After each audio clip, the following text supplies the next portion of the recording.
Hydra, baby. Deck the halls with boughs of holly. 'Tis the season to be jolly. Don we now our gay apparel. Fa la la la la la la la. Troll the ancient Yuletide carol. Fa la la la la la la la.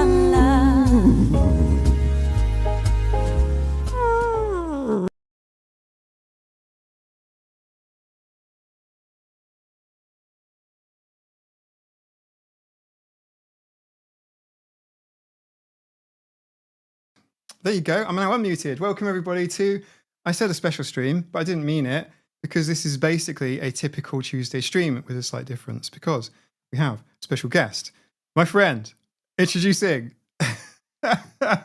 There's like people rolling in now, slowly. How's it going, TJ? How's it going, Chris? Hello, everybody. Gigi as well. Welcome, Jen.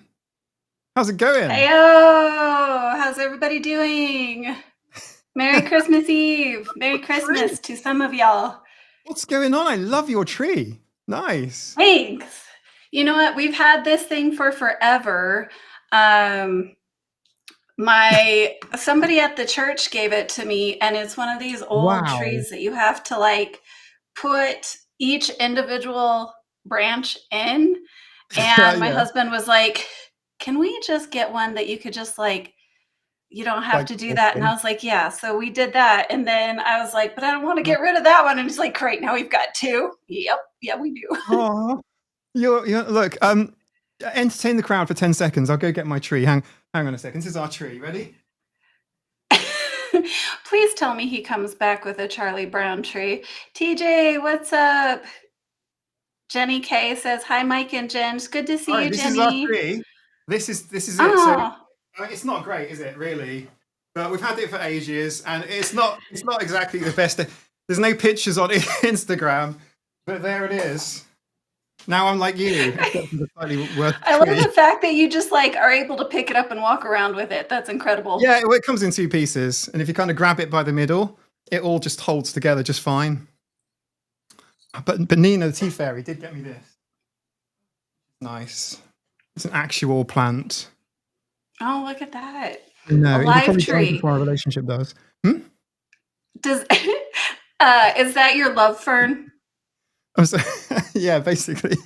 That's like such a fun thing to give someone as a gift of something alive.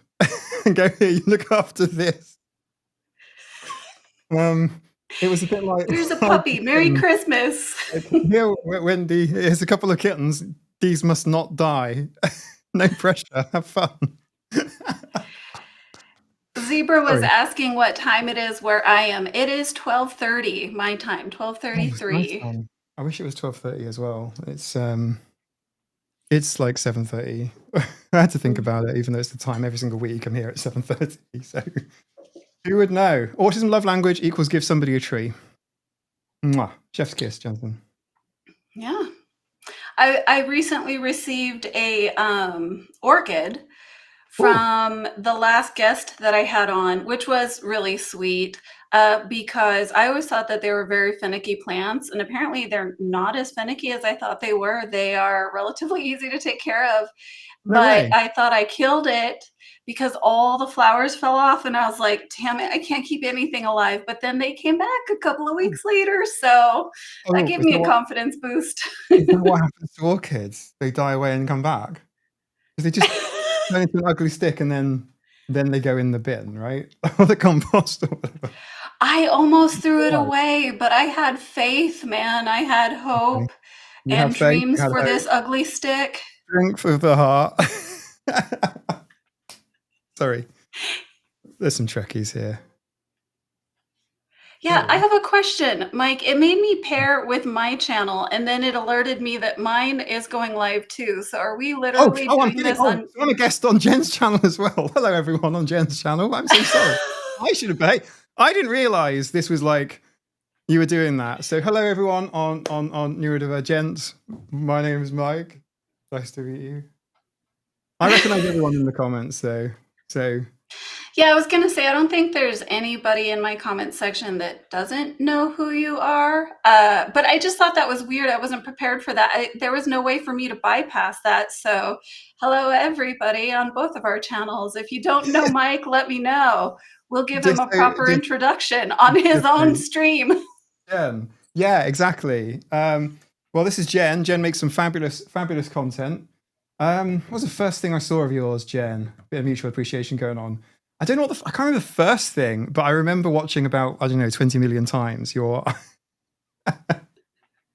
your parody of the Exorcist. I see autistic people. Sixth Sense. Yeah, Sixth Sense. That was it. Yeah. That was pretty fun times. I have an AI Christmas tree on my laptop, says Alan. Well, Alan, it's much more environmentally friendly than this one behind me here, this plastic thing. But, still got a bit of bird's nest in there. See? From a sparrow. That's what happens if you leave them in a garage, right? The birds nesting. Oh my gosh. Yeah, they weren't actively nesting in it when I took the tree down. Oh, you're serious? Yeah, I'm serious. Are you being serious? There was really birds that were nesting in that tree? No. But the best birds that were formerly nesting in the tree. They must have been surprised, to go into a garage and then find a tree inside to nest in. Must have really messed with their heads. Yeah, it fell from the rafters. So really, you had live birds that decided to nest in your Christmas tree while it was in storage in your garage. Correct. A plastic Christmas tree. Those birds were so confused. No way. So the chat then is going to be split between Jen's channel and my channel. Oh yeah, okay. So I'm seeing over here in the comments. The chat, and then it's paired. Some of them are showing that they're paired, so that they're on. Yeah, I don't know what that means. I think I need to open up YouTube and go to your channel. Right, there might be feedback in a second, but we'll see. Strange things have happened. Oh yeah, you're live. Here we are. Oh, that's so funny. Hang on. Right. I need to mute the tab because otherwise everybody's not going to like me very much. All right, cool. I have Jen's chat open. Oh, no. Yeah, there was literally no way for me to bypass that. It was like, you're streaming on yours also? Okay. Yeah. Just say no. Just say no. Hello, Aspie Punk Heather. How are you doing? Sienna, hello. I recognize your name. Concrete Jungle, recognize your name as well. Gemma's Journey Grace, hey, nice to see you as well. We are in the multiverse. We are in the multiverse. The Autism Multiverse. I just started watching Fallout, but we'll stay here for a while. Well, Fallout can wait. That's the thing, Otter. This is live. Sorry. This is Jasper, by the way. I don't know if you've been introduced. This is Jasper. Your intro was awesome. Oh, you like that? Mike. That was pretty sick. I Yes.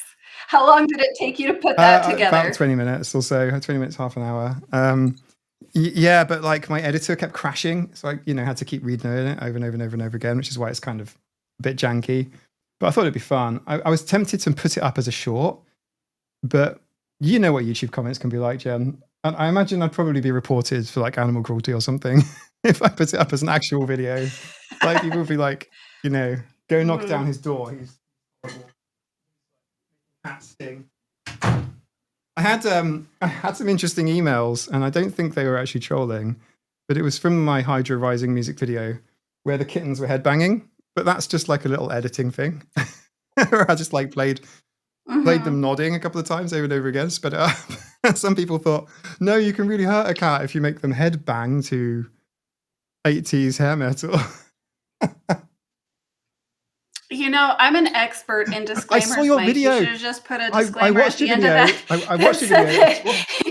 No animals were harmed. I thought your video was made for me. It's like the contracts and stuff. I thought it was really, really funny. Yeah, so this is Tosca. Don't think you've been met properly. This is Tosca. Say hello. Hello. Hi. And yeah, I don't bother with the disclaimers so much. But yeah, if you get like a really interesting troll, you can always ask them to kind of like rewatch your video and give you the timestamp of where they were upset with you, just so you can farm them again. Yeah, he had sense. It's not much, but it's something. It's not much, but it's an honest It's day's not much, work. but it's barely that, to be honest. It's like, damn it, I could be working in McDonald's right now. Yeah, I have bits of bird's nest all over me. Merry Christmas, Amanda. Amanda said she likes my tree. I appreciate Amazing. it. It's so beautiful Thank and you. really, really tastefully decorated as well. Coriel. I love the blue and the teal Yes. and the green. That's my vibe right there. The tree downstairs is. You have a tree much downstairs as nicer. well. What's going on? Yeah, yeah. This is the collection here. This is the Christmas tree edge. This is what you get. That's this. Do you yeah, so see, you don't have a whole lot going on. I realize that I get very stressed out decorating for any holiday. It's overwhelming for me. Does anybody else feel that way when you feel like you gotta put up all the decorations? I don't know. It stresses me out. This is all of the decorations. You're welcome. You lucky bastard. It's not that. It's like, just can't face it. Just like, yeah, well, that's a task that isn't going to get done properly. Toadette likes my ears. Thank you very much, Toadette. I don't usually get compliments over my ears. You must be buffering. You know, I almost matched you, Mike, not intentionally, but I reckon she pulled. These are the headphones. Yeah, I usually but I haven't wear. seen them with the ears on, or maybe I just haven't noticed. Is it blendy? No. Oh, they're cool. No. But I decided to wear my little Bluetooth instead, so they weren't as distracting. Okay, Anina's just passed me this. We also have this, which I think had tea in it at one point. It did have tea in it. It's a gold tea light up house from Marks and Spencer's, a shop in. There you go. These are the Christmas tree decorations. This is what we have. Well, we do actually have more Christmas decorations, but we just haven't really got into the vibe of Christmas this year. Maybe that's why I made my video of like 10 ways to kind of basically excuse yourself from events, because it's just like not feeling it right now. Know, apologies to anyone that is. We do have a very small Christmas hat, but oh no, but I have to put it really close to you to the camera, like a camera trick, so it goes like this. Yeah, just hold it there the entire time. It's for the cats. Pardola says, yes, Jen, the decorating has caused shutdowns for me before. Now my daughter takes charge. She loves doing it. Who are these crazy people that love decorating? No, I do sometimes. Just lately it seems to stress me out. Literally Christmas trees, getting your hands in there. Like, it doesn't bother me as much as microfiber does. Like, I feel like that actually sticks to my skin and peels the outer layers of my skin off. Sorry, everybody. You want to leave? I'm going to give a description of microfiber cloths. But the trees themselves are not that great either. They're not very nice to touch, really. This one's all right. Not that one. No offense to the tree. Very lovely. That's why I brought you in. Yeah, you hurt his feelings now. I feel bad. He's not supposed to have any empathy, Jen. Don't spoil the fun. What are you doing? What are you and Nina doing with the rest of your day? This is basically it for us, because we're on the other bit of the planet. You guys have got more day than we have left. We went out for a lovely Christmas dinner with my parents, which was nice. But other than that, we haven't done a huge amount today. How about you? How's Ethan? The best kind of day. I'm thinking about making some cookies. Yes. You know, just do it. Do what everybody else does. Make some Christmas what kind cookies. Of Christmas cookies? Just like the regular sugar cookies, but I usually go. I've learned to decorate and perfect that craft. It took me quite a while, but my girlfriend gave me this recipe and she swore me to secrecy. She told me that she would break up with me as my BFF if I ever gave it to anybody. You wouldn't mention it on the internet to another friend who just happens to have some other people watching. But if you close your eyes, you can't see them. No, If you close your eyes, they go away, She, Jen. you know what? Whoa, it worked. It's good, isn't Holy it? crap, where'd everybody go? It's crazy. Why do people? I love that screen name. I made Christmas tiramisu because it's my favorite Tiramisu's dessert. nice. I love a I am going to be tiramisu doing some mince too. pies tomorrow. Maybe on stream. Maybe I'll do it on stream, but I have to have the mince pies. The shop bought mince pies are not the same over here. Okay, this American needs some education. Oh, What is really? a mince pie? I've heard of it, but I don't know what it How do you is. What describe does it? it consist So for of? some reason it's called mince or mincemeat, and it's not meat at all. It's basically like sultanas and raisins and maybe some other like bits like orange peel in there as well, and alcohol usually. The flavor it kind of bakes off. And then you kind of bake it in pastry. That makes it sound really bad, but actually it's really nice. And then dust it with icing sugar. Someone else, have a go. Please explain mince pie. To Jen, I didn't know. Like when I was a kid, like we'd eat like really big ones, like Pale. giant mince pies, like as in like cow pie size. But now we have like little ones. The original mince pies were actually mince, Mike. I had no idea, but it kind of makes sense. Now you say it out loud. Wait a minute. Hold on. Back up a second. Did you just compare the size of a food to a cow pie? Is that how we're measuring food sizes? Basically, I'm trying to put on my very best Americanisms, but I'm not doing a very good job. That's very, very appetizing. Hi, Leela. The chat Hi, is Scott. the chat across both channels is far more descriptive. Concrete Jungle says sweet spiced fruit mix in a pie casing. Yes, it is like that. I'm sorry, people might have unsubscribed from you, Jen, for the microfiber comments that you shouldn't have let me make. Oh, hang on a second, you're the guest. Am I the guest or are you the guest? Well, I don't know. This is how does it work? If I said like shit or something, how many times? It's near the end, so be all right. Just don't do it at the beginning. It's okay. I shouldn't say rude words on Jen's channel. So are the comments not crossing no, I've got over like from what I'm I've got your seeing chat over over here? here, and I've got my chat over here. And I'm like going like this. And I'm having a read of both like tabs open. Oh my gosh. In Tudor times, says Alan, they were made of minced meat mixed with spices. Yeah. Mince pies are great. Helen, mince pies are dried fruit soaked in alcohol and cooked with fruit pieces and spices and put into pastry cases. Yes.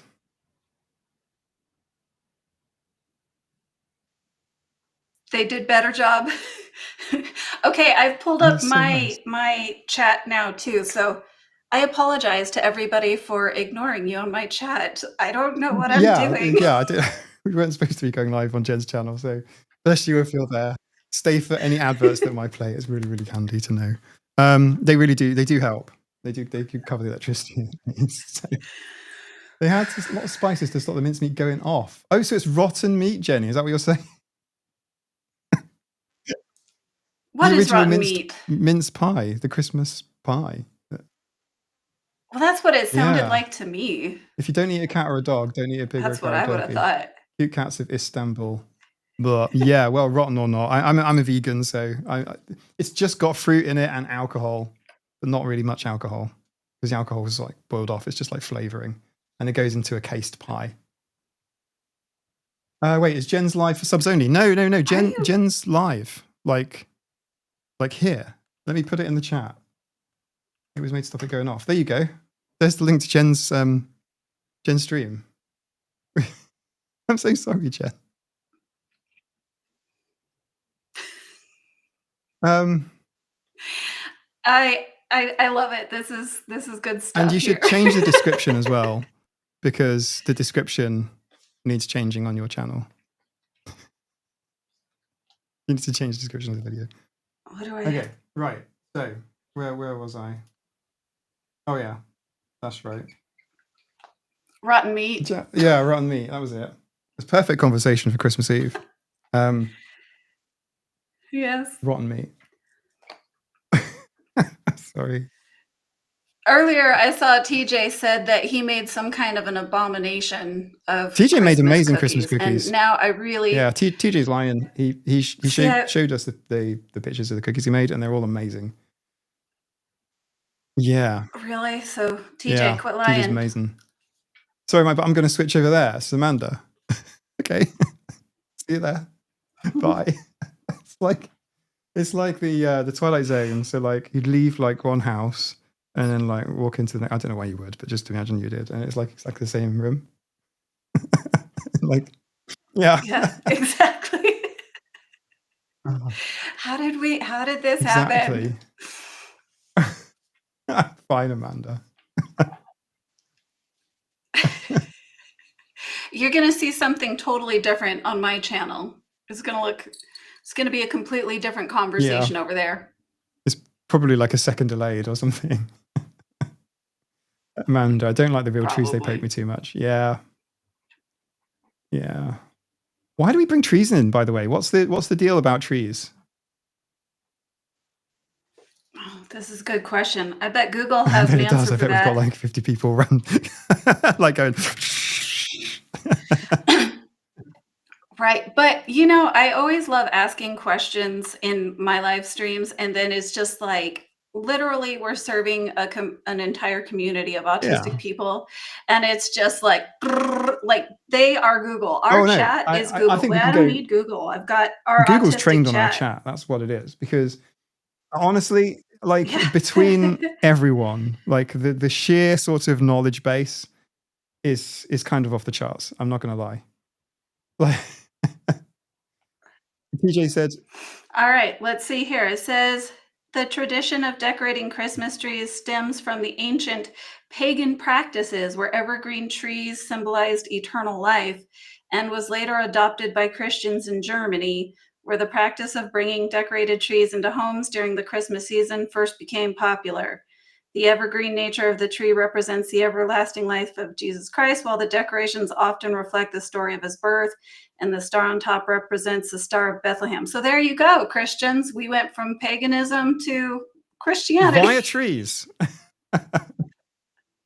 Via trees. Turkey, most Muslim country, we have more lights, trees, and decorations than most other countries for different years, though. Oh, nice. Hey, Dandori. Leslie T in your chat. Hi. Don't tell Mike I'm here.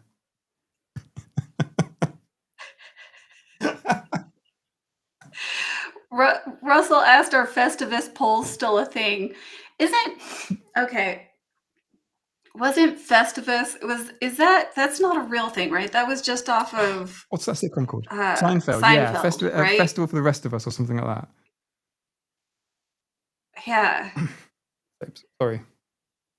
He interrupts every single... Do you have interruptions when you record videos, by the way? Because this guy here, I think what it is he hears me talking, like, to myself, like, and then he interrupts every single time.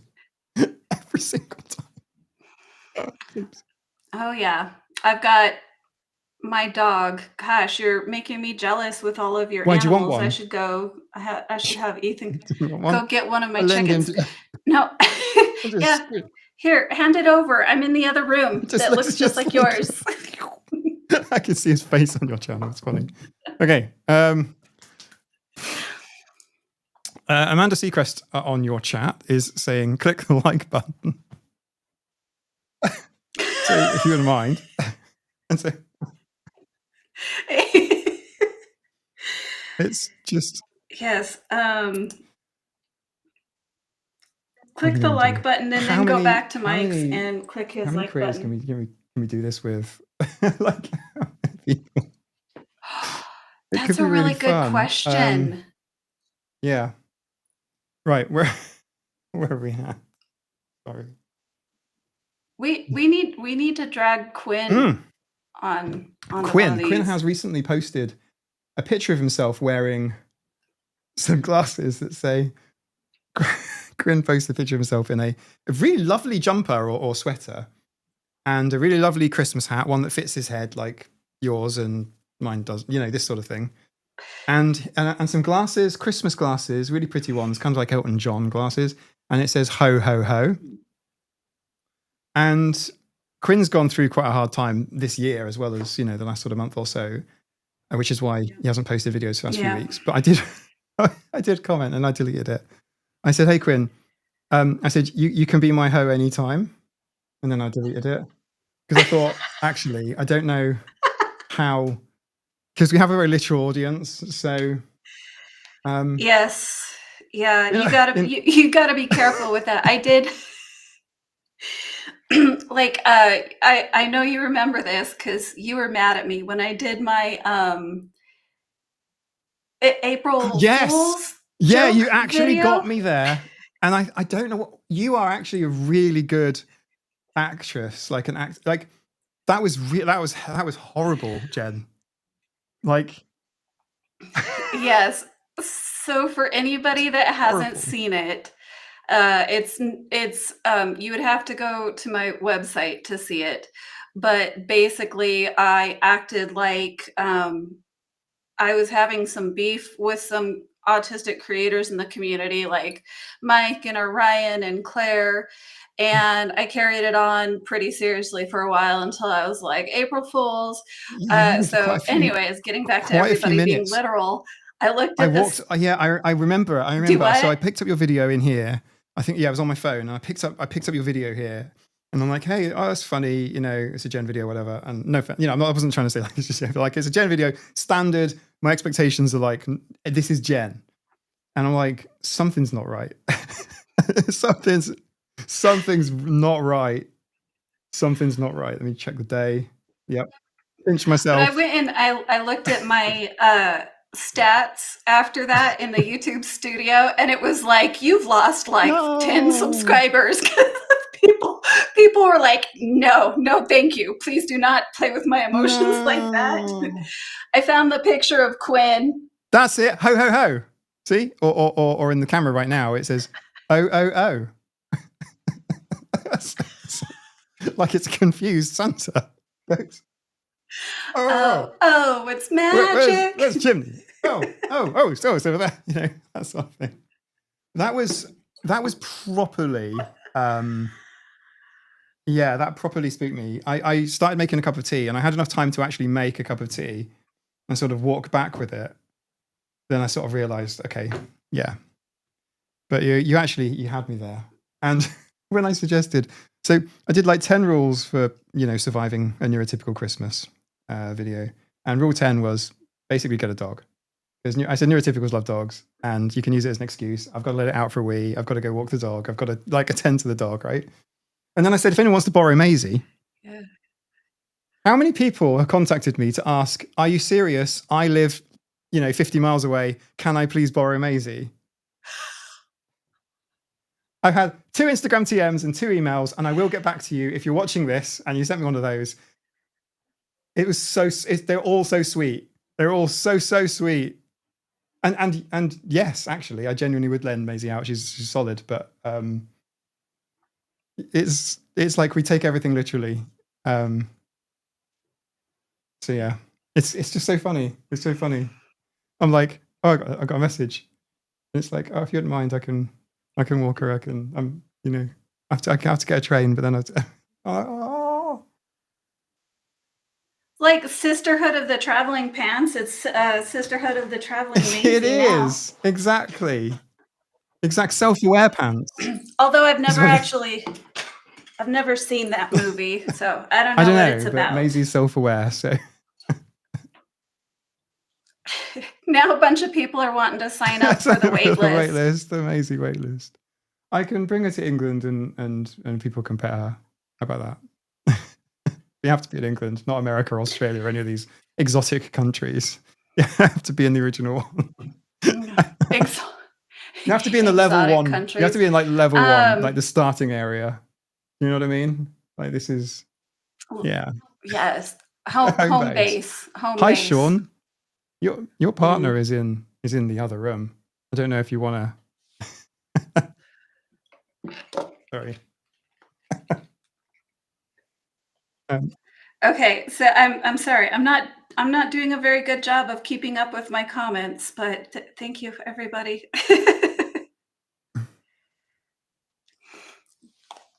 Sorry, I'm just I'm also reading your comments now. I'm just reading your comments. Yeah, that's right. Yeah. So I've got Sean. Sean's cool, and you have Amanda. So that's kind of cool, right? So we're kind of like like team captains now. We're going to be like, I get Sean. Yeah. Okay, I want Amanda on my Yeah, stream, my team. It's quite funny because there'll be like two devices. I can just imagine you Yep. guys like sitting over like a couple of Cokes and some fries, right? And then you've got like two phones, like not talking to each other, but only communicating via the chat. It's just in my mind. I'm just picturing you kind of like leaning over like this, ignoring each other in perfect silence, just going, "Oh, this is cool. Oh yeah, this is cool. Yeah." Is there any other way to communicate? honest, Are people actually talking face to can I be face these frank? days? That's weird. Like the best thing, like Nina and I, we will communicate by text or messenger, you know. So like not always, but you know, be like, hey, tea. We just literally just send the letter tea. It's like, hey, do you want a cup of tea or whatever? And it kind of works really, really well. I'm like, why do people phone anymore? Drives me nuts. I sound like an asshole. Do you I'm find not, phone calls general are vouch for me? I'll vouch for him. He's a decent guy. I really struggle with phone calls very badly. I don't like them, but it depends on who I'm talking to. There are some people that I'm okay talking to on the phone, but most of the time it's like I'm stimming. It's real hard to deal with phone calls and weirdly, actually, hang on a second. Like advice mic is coming. I need to put the advice hat on. Where is it? I've misplaced it. Oh no, it's here. I'll put these over my cat ears. Oh, hang on, I've got a bar humbug hat too. Sorry. Yeah, like, you know, bloody FaceTime calls are so weird. And I finally found out the other day, I was watching a YouTube video that explained why FaceTime and Zoom calls sometimes feel really, really icky. And it's because like people are in the camera like this. like it's just hi. And it's just too close. Just to back off a little bit. And I think this, like, the way you are, Jen, here, like framed, and the way I'm framed as well, like this is more kind of like, I think, more natural. Like you're a little bit further away. Like you don't look like like you're in somebody's personal space. You're not looking up my nose. That too. Is what you're saying. Yeah, that too. But I just dropped the stream down to 720p for that. Kind of like smooths the skin a little bit. It's much nicer. Thanks. We need all the help we can get at this age. That's what I feel like. I don't mind the video calls as much for some reason because it feels more like natural interpersonal communication.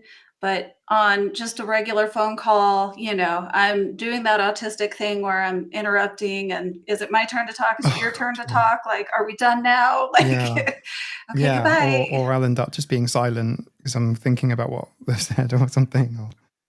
Or okay, and I do find that more of a, I mean, it's not really so much an issue now because they don't call me, but like female friends will you know often want to talk about stuff and it's like, okay, just text. Just that's where I'm at, man. Whatever you need to say, it could be done via text. Oh, thanks. What was that? Mint. It's like a mint chocolate thing. Have you not got these? Have you got these? Lovely. You'll have there'll be a different name or something. Like After Eights US. Come on, there's like 120 people here. Someone's seen these before. It's like traditional 90s. All right, people in my chat, make him feel less crazy and tell him that you've seen those before. I never have. Like I'm not that good at, and I don't know if it's autism thing or guy thing or whatever, but I'm not that good at talking through stuff, make people feel heard. There's a sketch on YouTube called "It's All About the Nail," and it's of a couple, and one of them actually has a nail in their head, and they're complaining about like headaches and things are really bad, and the other person is saying, and I'm not gendering it because it isn't a gendered thing. It's just two people, A, B, and one of them goes, "You got a nail sticking out of your head. You want to get that out?" It's like, no, you're not listening. Yeah, that's you're not listening to me, Jen. You're not listening to me. That's the that's the one where she's like, I don't want you to solve my problem. Is that the one where she's like, I don't want you to solve my problems. I just want you to listen. And exactly. he's like, just listen to me, just for once. Yeah. Communication breakdown. And I do think it is slightly an autistic communication style to be a bit more, you've got a nail in your face.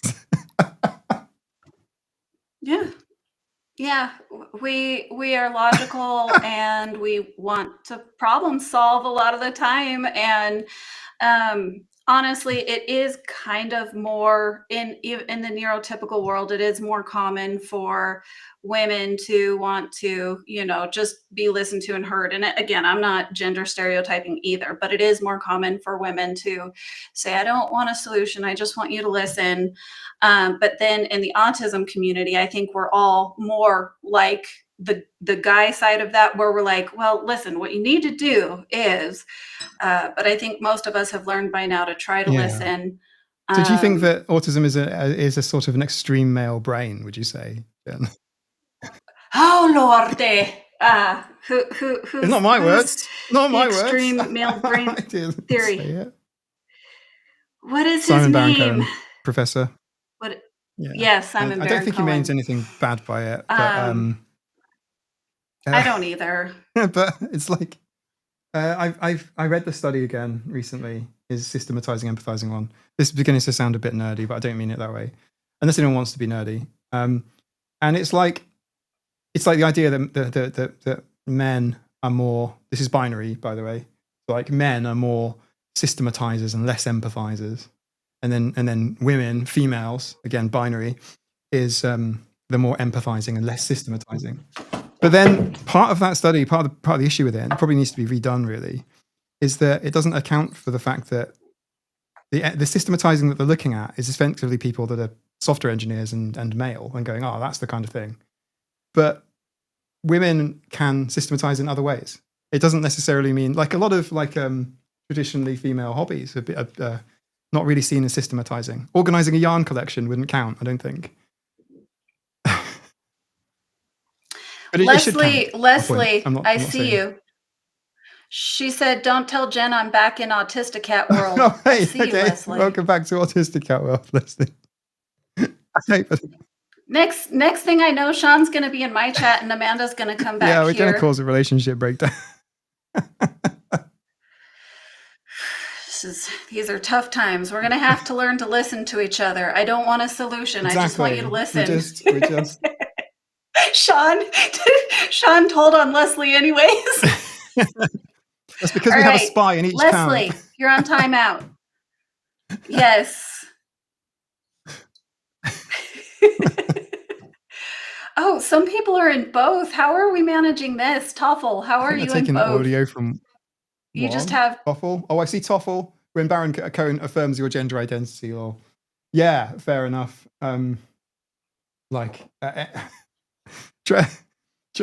Trans and gender non-binary people, essentially, insert sarcasm here, only really exist in the literature from like the last 4 or 5 years,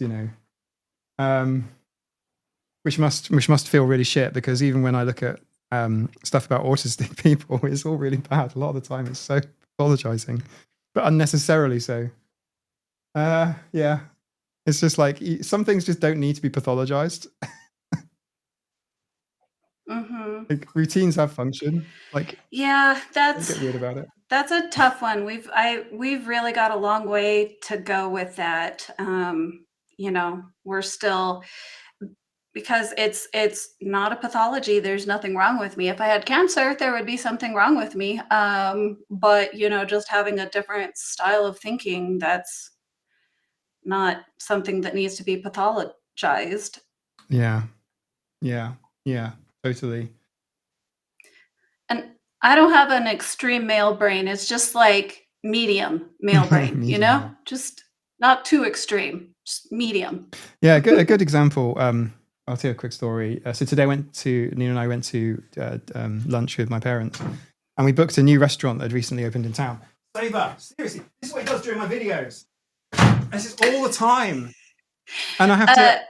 For anybody that doesn't have kids, this is what it looks Yeah, like. I'm so Or am glad. I I'm so pointing glad in the mine's right grown up. direction? But yeah, and they had, we mentioned that my mum needs a wheelchair access, so just, and they were like, yeah, it's fine. And they had like 5 doors to get to the bathrooms and like steps in between them as well. So it was like, it was a bit of a ball ache trying to sort of maneuver. And, my mum is disabled, yes, and she is objectively disabled. And I like to think about like the zombie apocalypse kind of test and go, okay, well, if people weren't a thing and you didn't have to, no capitalism, no one had to work for money, whatever, would you still be disabled, even if you had all the accommodations? And the answer for my mum would be yes. But the disabling factor is there's no fucking ramp. Massively disabling. Probably something like 80-90% of the issue is just a lack of accommodation. And that is, I think, mirrors my experience with autism too. Yeah, I get that to a degree, but if you're physically disabled, we were in, back to the dark ages, whatever. If we're like even caveman days, if you're like hunting, you would still be relying on others. You would still be disabled in a sense. You wouldn't be able to go out hunting. But then again, I guess you could say that about any, person as they age or whatever. But there are certainly, a lot of disabling, like, diseases and stuff like that. But thinking in a different style, we're, like I've said before, we're very necessary. We've come up with a lot of inventions and, seen things through a different lens in a way that just can't be taught. It can't be taught if you're, you know what I mean? It's got to come from how your brain is wired. I agree with you 100%. Jansen just said we need neurotypicals to fight saber-toothed tigers, or we do the long-term planning and leadership stuff. But it's funny you say that, Jansen. I've got some studies to send you, and they are kind of like just long reports, really, just ideas on that. Actually, this is not how I would see it either, but it's actually the sort of neurodivergent or autistic mind that's better for hunting. I don't know. Like, it's an interesting argument. I'll send them to you. You'll have to remind me because I'm going to forget like immediately. So like, if you bug me later, I'll send it to you then. Autistic Tech says, I have 3 screens. Can we get another autistic YouTuber on chat? And Sean says, Mike, TJ is cheating on you. He's in Jen's room now with the cookies. He's taken the cookies. Yes.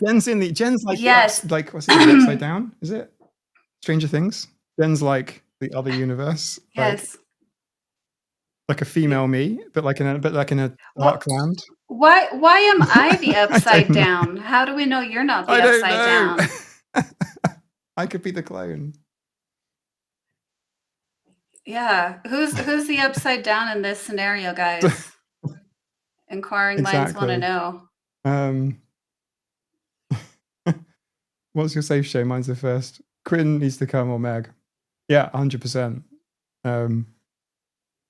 Both may or may not have invites. I wouldn't announce it anyway if it were me. Right, Jen, I love, Jen did a lovely stream last night. Well, my time last night. Daytime for Jen. And Jen's like, yeah, I'm kind of done. I think you were talking to Ryan at the time, and you're like, yeah, I'm done. Like, that's the end of 2024. And I'm like, no, you're coming on my channel tomorrow.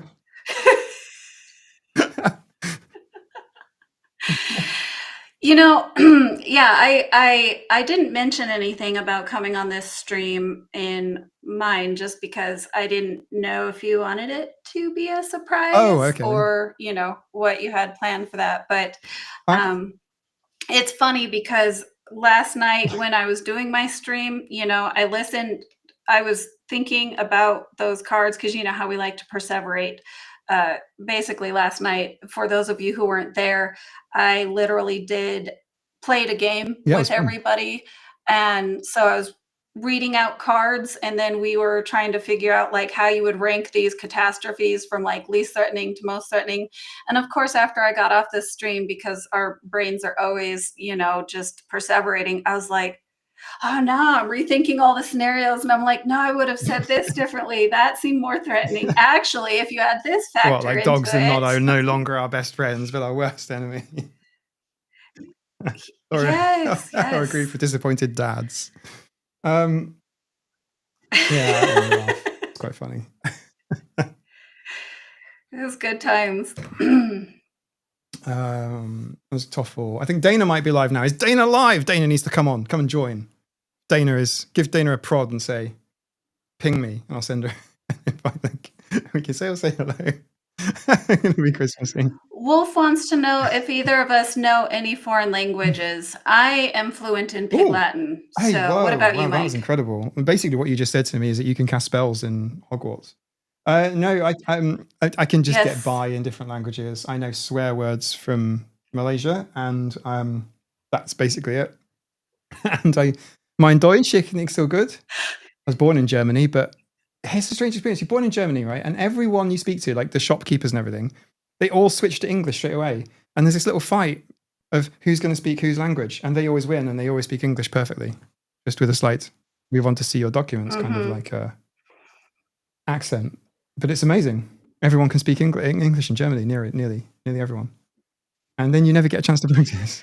So I had a kind of a funny story, and apologies if I shared this before, but my current husband, I've never had a past husband, so I don't know why I said current husband. My mind is going to. But and where is he on the favor scale, Jen?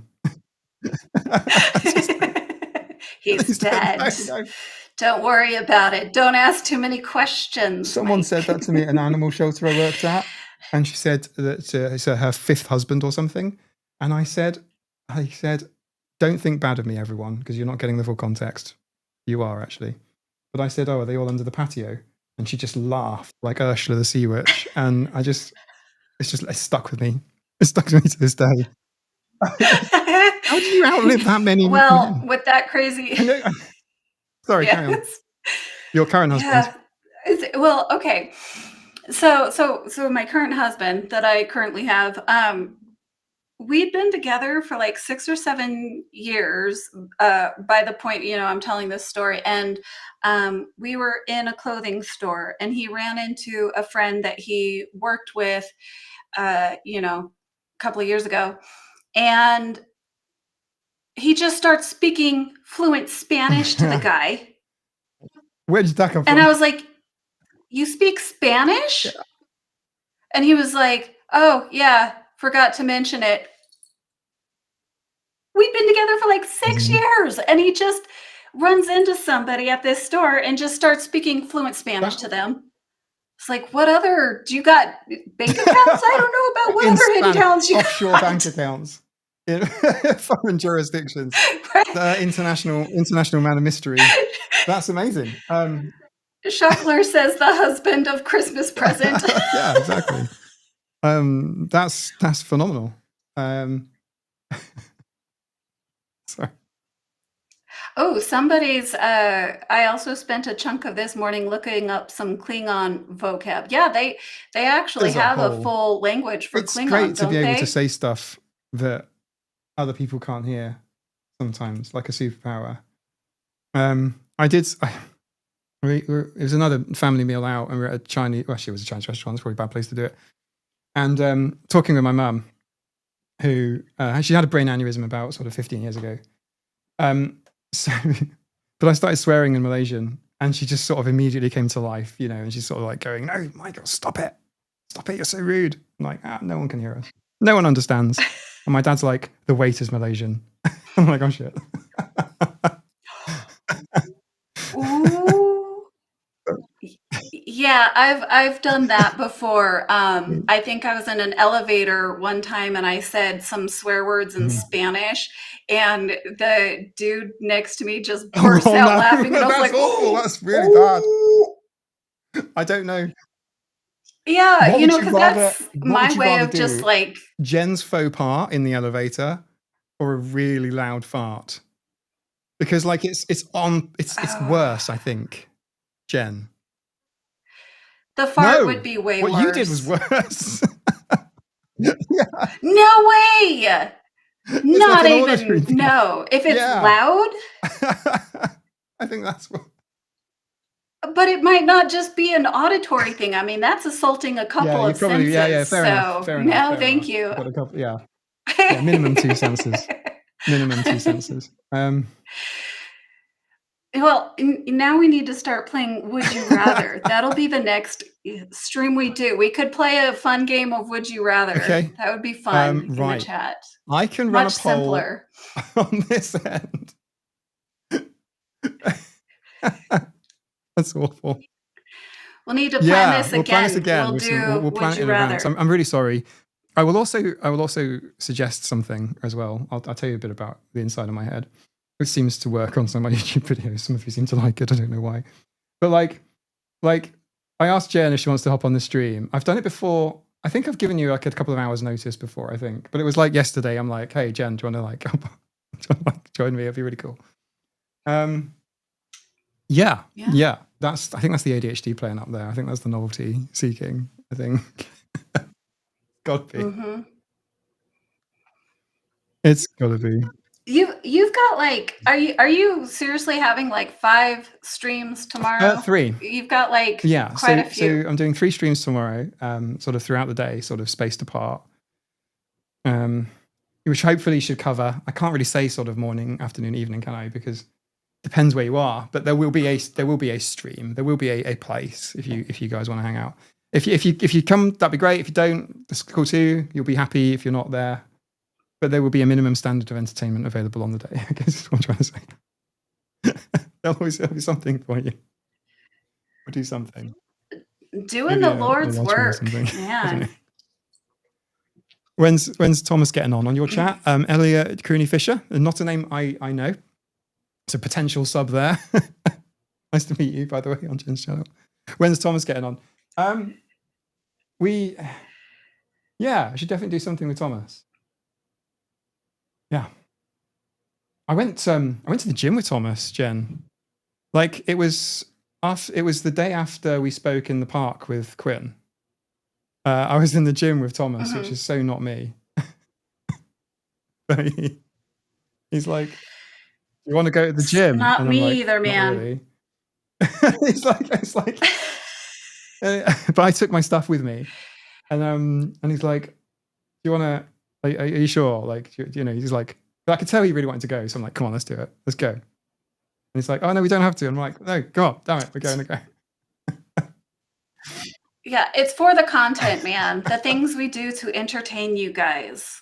Going to gyms, getting out of our comfort zones, and we're autistic. I forgot to bring a little discreet little camera. It's one I put on the pets' collars to get that kind of like first person footage of their paws going up and down and stuff. And I forgot to bring it. But yeah, we just did a full workout in the gym, and I was dying afterwards. Like the day afterwards, I was just barely able to move. I'm not even kidding. I've never been in so much pain. Yeah, I can only imagine. So yeah, maybe Thomas. I mean, you can't just go from 0 to 100 that quickly. Yeah, definitely.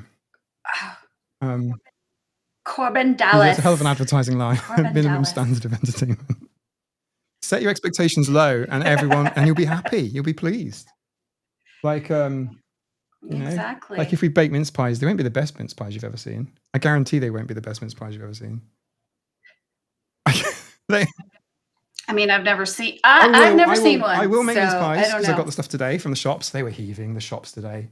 Like everybody's just like, got to be ready for Christmas, and it's like, why didn't you plan? Or maybe you did plan and you had executive functioning difficulties. I don't know, but everyone was here. Did any of you guys go out to the shops for Christmas shopping? Because I did. I took my mother-in-law because, she's obviously a little bit more old-fashioned. And she was talking about how all of these online delivery services kind of take some of the joy out of shopping for people's Christmas presents. And I'm sitting there like, joy, what joy do you speak of? Being in these busy stores full of people and noise and bright lights and no thank you. But, I get what she was saying. But I did take her out and there were not a whole lot of people in the stores. And I was grateful for that. But I think just so many people are using Amazon and all these delivery services now that like it's so much I better felt that, bad. it's I not a felt bunch bad of doing people Amazon. in the shops. Like we often hear like locally here, like on the news, like, oh, Amazon's really bad because they're like really bad for the economy and they treat the workers badly and this sort of stuff. Despite that, yes, we did all our Christmas shopping on Amazon. Because it's just like, okay, there it all is. It's just like delivered. Miss Brifflechip said, my husband went to the store to pick a couple of things, and he said there was someone with their cart Next person in overflowing, line and the next was person in buying a line was single buying a single tomato. tomato. Which will be literally dried or rotten by the time they complete. That's so. Did the person with the full cart not go, hey, do you want to like just buy your tomato? Oh, that's so funny. See, I usually try to be the nice person and let those people go ahead of me if I ever see that happening. You can do a couple of things here. You can like our local shops do like click and collect, so you can basically order online but just pick up in person, and you just sort of arrive and then take your stuff, or or just online delivery. Like just going to the shops is just like it's just not fun at all. I've learned the magic of like delivery and pickup, and it's funny because I resisted it for so long just because I thought that was a reflection of me being lazy if I wasn't physically going into the stores anymore. But ever since I started doing it, and I signed up for, to go and pick it up, and then they literally come and put it in your trunk, or you people call it a boot. I Sometimes we believe. call it a trunk. Like some of And I was your like, language is permeating now, and like we have like little arguments about no, it's not a trunk, it's a boot. Yeah, that sort of stuff happens here now. Like, first you come with McDonald's, and now you're changing all of our words. What's going on? Well, I'm trying to be accommodating of you guys and your strange terminology, your incorrect terminology. Actually, to be fair, I think we have gotten it wrong because you guys were first and then we split from you. So if anything, and now we whatever call we're ourselves calling things is autistics probably instead of wrong. autists. When did we start doing that? I'll tell you when. It's because no one Googles autists. They Google autistics. All right, I'm telling you that now. It's Google Trends. Yeah. Sorry, I had Quinn loves words and language. Oh. And yes, yeah, and yes, he does, and I'm I've had here some for good long conversations with him. It was lovely to meet up with him. I really want to do it again. Jen, you'd be very welcome, except it's very expensive for you. Very time consuming. I don't think it would be. I've looked it up before. Okay, because my husband has, bless his heart, he is so supportive, but he's been talking about doing like an autism world tour, physically? like me going around. Wow. Yeah, and so thinking about like going tax write-off. These are just things. Yeah, these are things we talk about that are probably never going to happen. I talked over you. No, it's fine. But so I've looked up, California and Texas, and then like Australia, and then UK, and shoot, there'd be like 3 people at least that I could meet up with in the UK. That I can think of, you and Quinn and Thomas. But when I looked it up, it wasn't that crazy expensive. Nice. It costs me like $500, so about £400, $500 just to get to England. The boat here is so expensive. So that's why I saw Quinn and Thomas like together. Yeah. We should definitely do something. I think part of me kind of expected that there would be more. I don't want to say collaboration. That's really the wrong word. It sort of implies that people weren't collaborating. But like there'd be more stuff. Like even autism conferences. There's not much there. Like there's stuff for professionals, for psychologists and psychiatrists to kind of go and tick their points for CPD. Yes, they know girls can be autistic too, and they get a tick and they can carry on practicing. but then there's nothing really there for even autistic adults. I'm not suggesting starting one, but like, Yeah. what the heck? Why is there nothing? Like other sort of disabilities and other communities Yeah. do have their kind of get-togethers. Is it because we're antisocial? Okay. Yeah, I think that's what I was going to conclude. It's the antisocial nature. But no, I did go to, there was a small autism conference in New Mexico, which was driving distance for me. And Mom on the Spectrum was there. So I got to meet her in person. So she's the only one that I've met in person Nice. so far. And she was a speaker on the panel. And there were a few, several autistic people that came out. Alex in on YouTube was there, and it was really funny because I didn't tell anybody that I was going on purpose because I didn't want them to be overly disappointed when they met me in person. So I did not want Yeah, that to wasn't what I was expecting. hype anybody up I to wasn't going come. to say that. Okay. All right. I mean, You're doing like I'm doing. Set expectations low. I'm a certain. I I'm exist. exactly, lower your expectation. I look one way on camera, but you meet me in person, and I am autistic, and it's awkward. So, but some subscribers were like, oh, I didn't know you were going to be here, and I was like, oh my gosh. So like most people are like, can I take a picture with you? And I was sitting there like, oh, a subscriber, can I get a picture with you? Oh, you Because I'm such a noob, I'm not very you popular. made my head spin again, because from that event you met someone, I don't want to mention them unless they want to be mentioned, who had like when I started my Patreon, there was a special offer of some like pins and like pin badges. There's like a hydrate pin badge and a scratch and post pin badge, and you sent me pictures of some from this event that you were at that I didn't know you were going to. You were like, yes, look at this. And I'm like, I forgot to where mention the hell did you get that that from? You did a I Claire thing met to me with the Porch Coffee mug, like Wendy's Porch Coffee mug. You did that. And I'm like, what? yes. Why are you messing so with I my also very got limited to capability meet, to figure things out, Jen? Why? I also got to meet Sean and Amanda there, and they were a crap ton of fun. But that's who it came from, is Amanda. And so she was showing me, and I was like, ooh, Yeah, snap. that was really cool. That was really cool to see. And it's just so nice to just sort of, I don't know, real people. And Quinn was waiting for me in a hotel lobby, and it was quiet. There was really no one there. In fact, I didn't see a single soul. And I walked the whole thing and then back again. And I messaged him, and I'm like, I think you might be in the wrong like hotel or the wrong building. And like I turned around and he was there, like in person. But he doesn't. But it's not like a real Quinn. It's like Thomas, for example.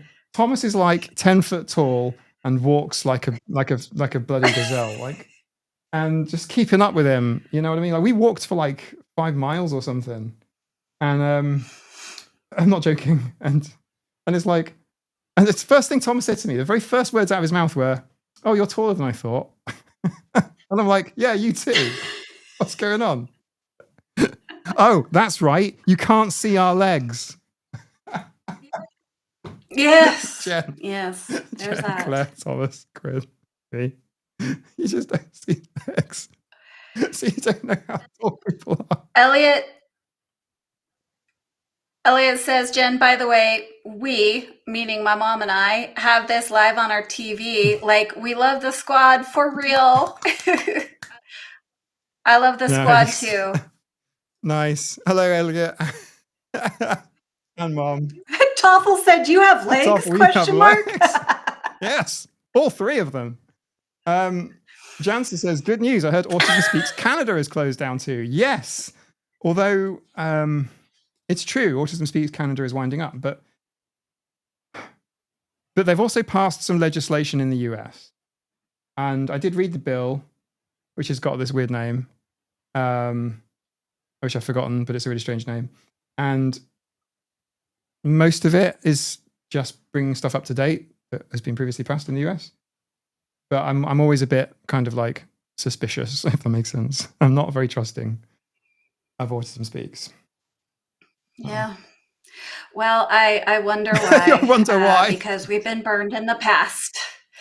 It's kind of like the past tends to It's dictate just like the future, everything. past It's just like actions. everything. Like in my last video, and I'm just like Googling, like, what's the ratio of autistic boys to girls? Let's just keep it binary, keep it simple for Google. I just Google it, boys, girls, autism ratio. Yeah. First thing comes up, Autism Speaks, 4:1.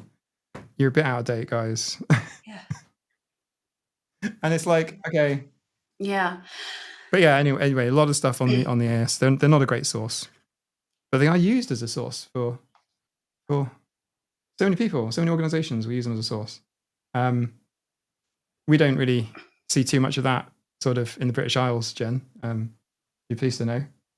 But online, obviously, it does affect. There's no border. If they post up some crap on their website, it's in the UK as well. When we found out my son was autistic, I believe before I saw the light to realize why I was so strange. One of the very first things we did, like my husband did, he went out and bought an Xbox controller with the puzzle pieces all over it. Because when you don't know, you don't know. They're seen as a very credible source, and until you get into this community and you begin to learn some of the awful things that they do and say, you think they're a cause for good. That's what we thought, and then I was like, oh, after I learned more about them, I was like, we need to burn this controller. Have you still got it? Maybe I should do that on a live stream. You I should need some raffle it or something. I have been talking about 24-hour streaming for a while. I was going to do something for charity, and then just for shits and giggles also.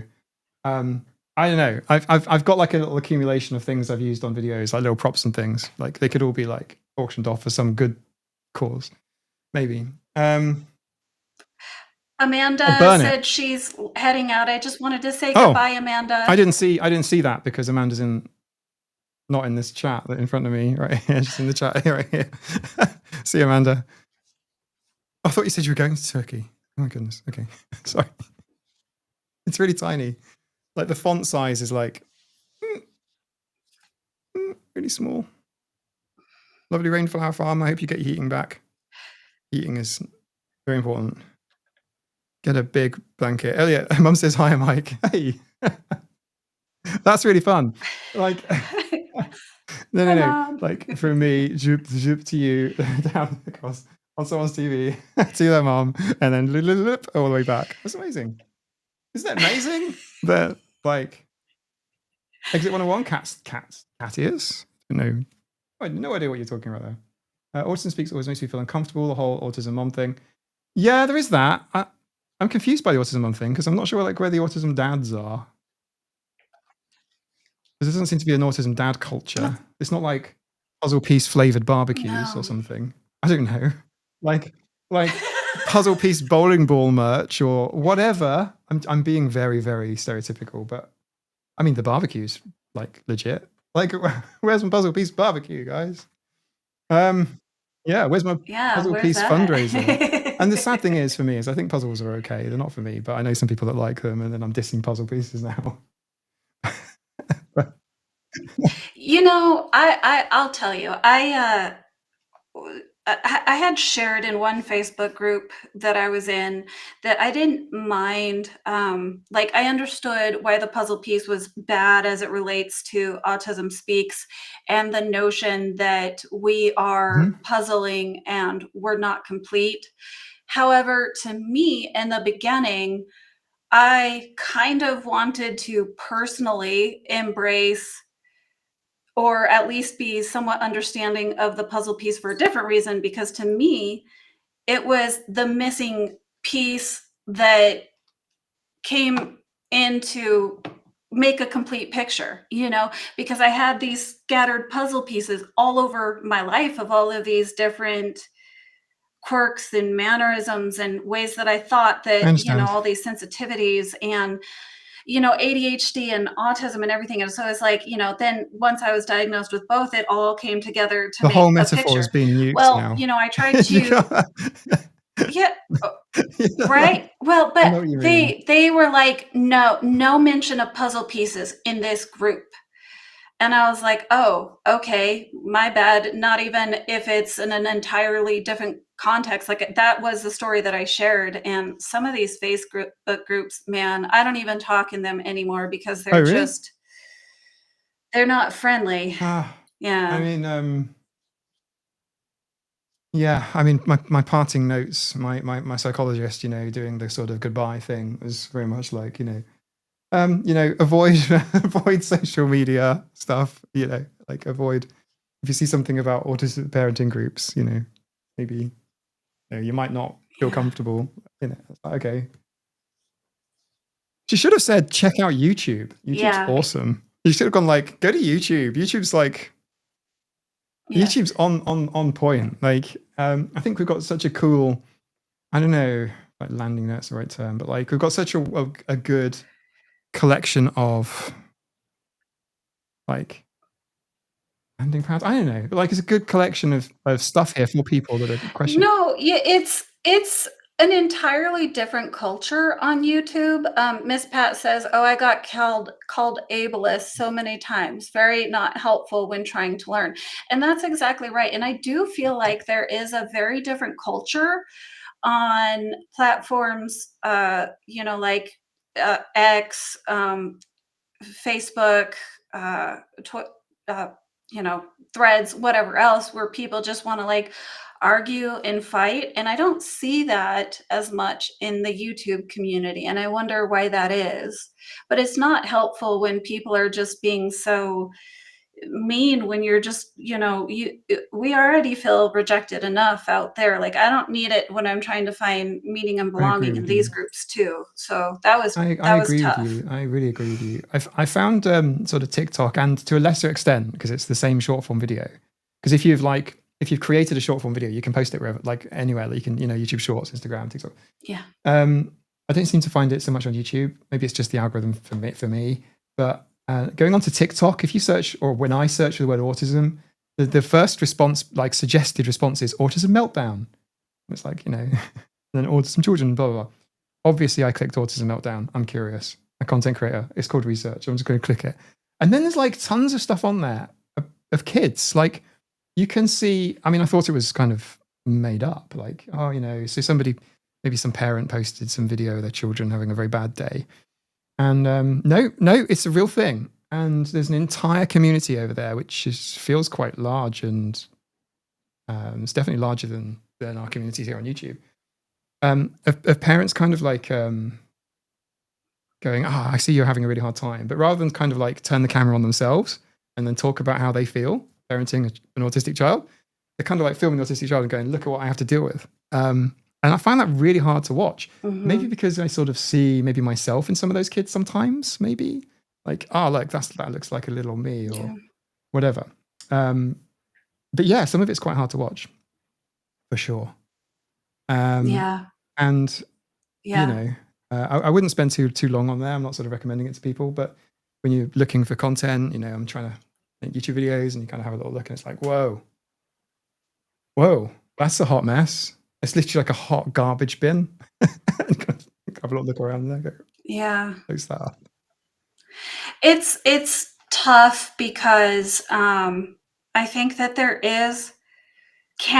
can be some value in understanding how it can present in children, and one of the only ways you can do that is by seeing it in real life, or a more impactful way. I shouldn't say the only way.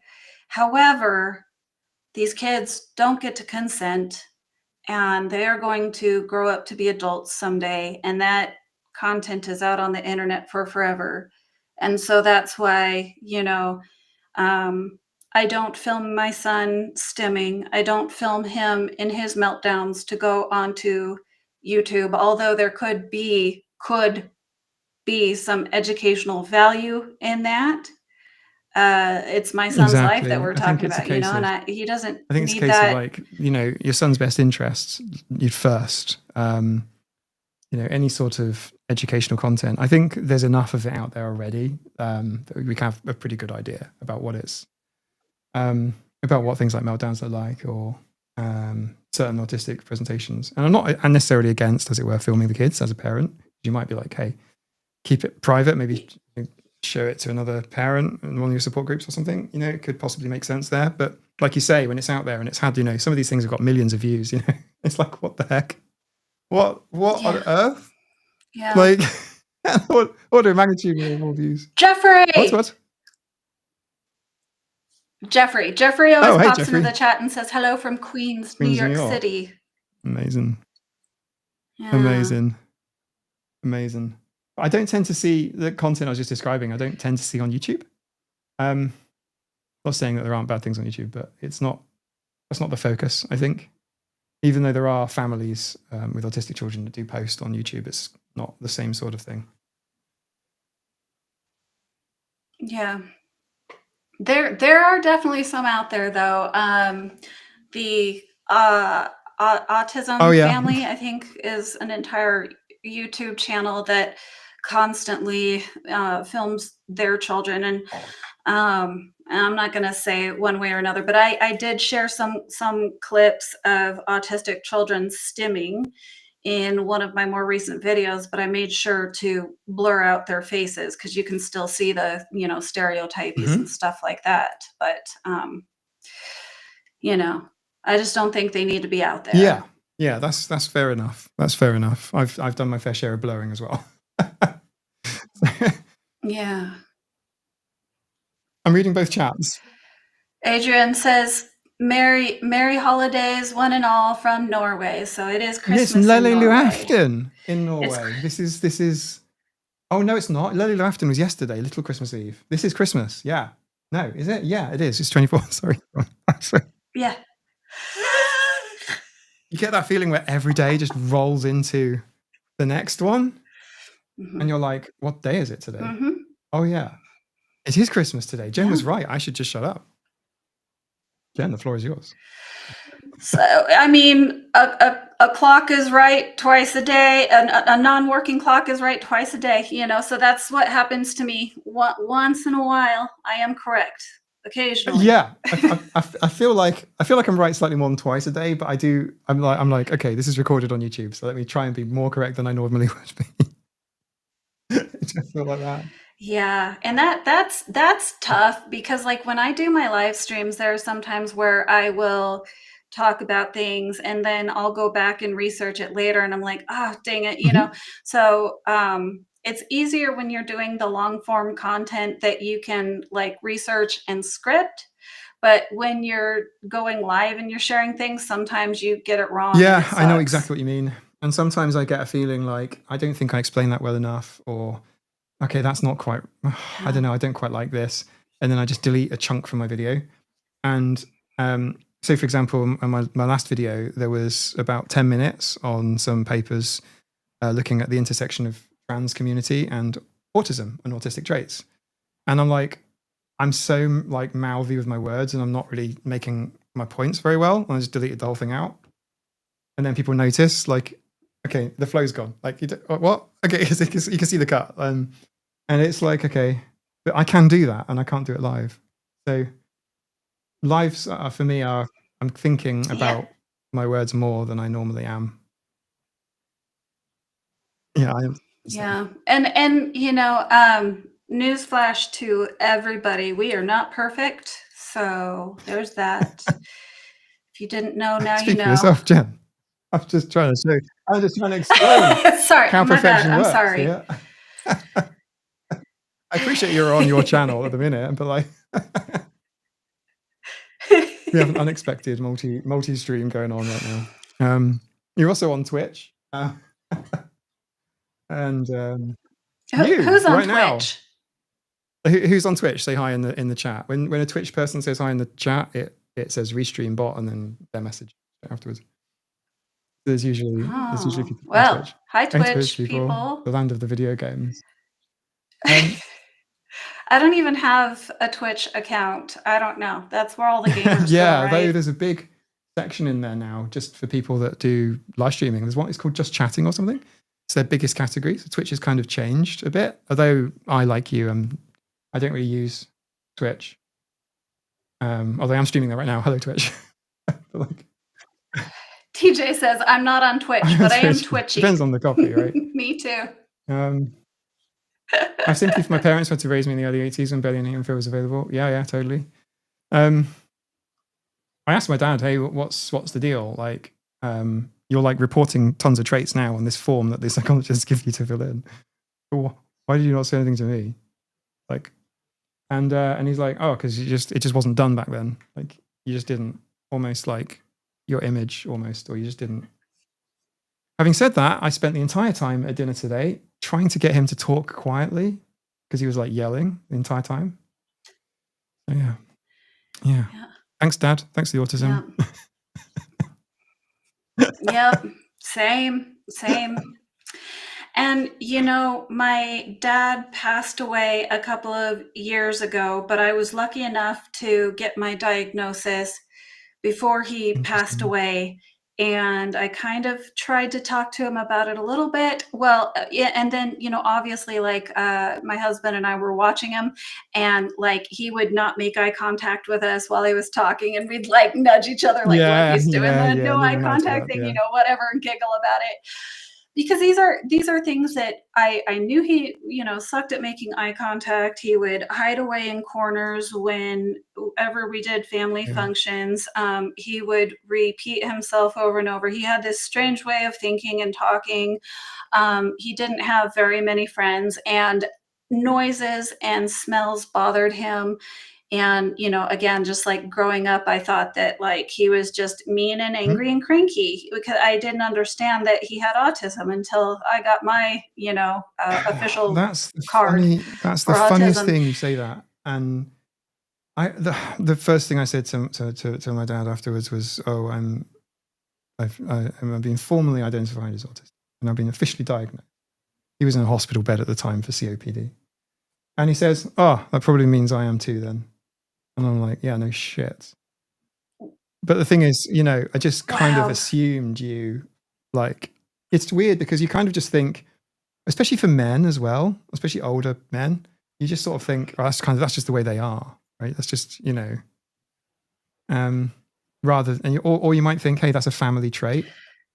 And I asked my psychologist not that long ago, give me the top 2 reasons why people come to the clinic.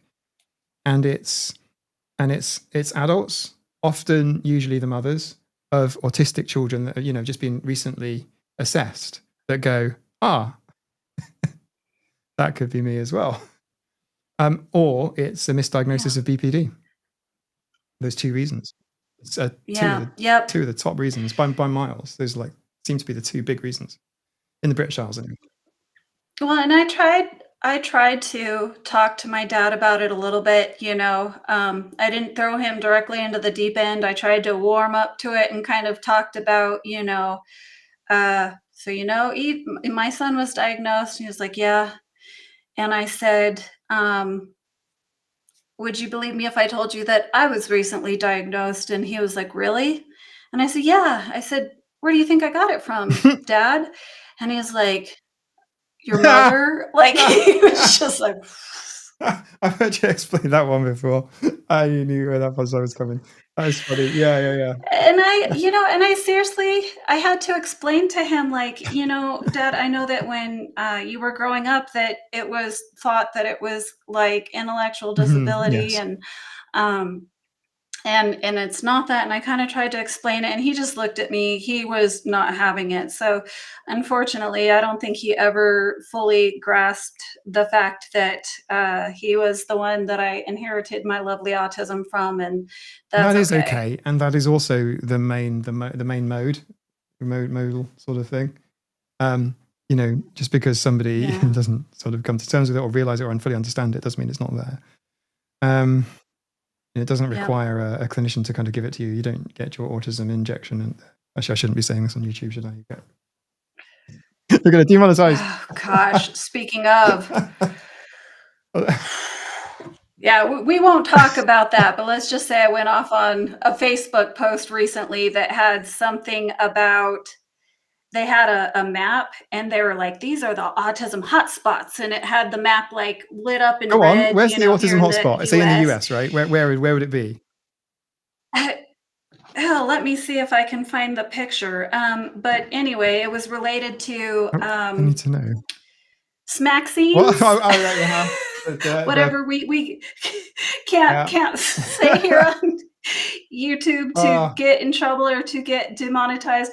And you know, but so of course these, you know, people take this map and run with it, and they're like, oh, you know, causation mhm. equals correlation. It's, you know, all these places where they're getting more of these jabs. And it's like, actually what that map was trying to show was that these are areas where people are diagnosed Yeah. more due to economic Yeah. capability and not living in a rural area. Like, do you have any idea how expensive these are and how few Yeah. people diagnose adults? And it's just like, you know, just misinterpreting data to the nth degree. It's pretty Oh, awful. I see what you're saying. So we're talking about sort of urban areas, Yeah. cities and things as hotspots for the autism. Yeah. Yes, like it's a Yeah, contagious I got you. disease. It was rather hilarious. It was like I was looking at a map for Yeah, polio I'm or with you. I'm something. with you. I'm with you. Um, oh, Um, and okay, so it's like something like oh, okay, I see it. this. Yeah, that's exactly what I thought it would look like. So, so the old sort of middle and south of So fine. Yeah, you're beware not going to get it there. Yeah. if you're in any of those areas, you might Yeah, catch yeah. tism. Basically, if you don't want autism, you need to go and live near the near the Amish, you know, Yeah, because they have no autistics, yeah, you right? got to stay out of these.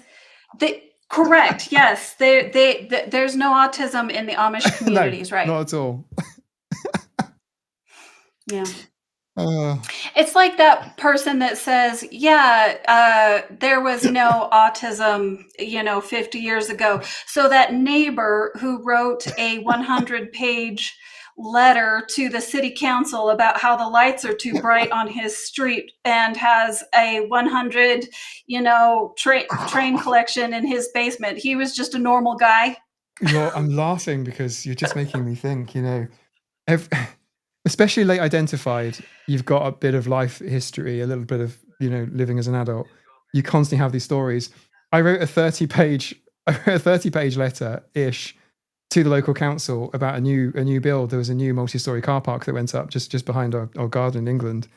And I calculated where they would need to put blinds on the lights to kind of just block it out slightly. The only time in my life I've ever had to use trigonometry. Yeah, it is quite autistic. I'll give you that. Yes, It's quite that's incredible. it's quite autistic. It's kind of like, again, it's like looking back, you know, and you're like, here's The your looking back sign, thing is you definitely know. something. And you know, I especially like, did you not find it slightly crippling to start with? Because almost like grief, when you're hitting with lots and lots of waves of emotion, but you're constantly getting these. You're rethinking your entire life, and then like later on, it's like every now and again you go, oh yeah, about that. That's That's not Mm-hmm. very sort of typical, is it? 100%. No, I don't think it is. Yeah. Es- Especially Yeah.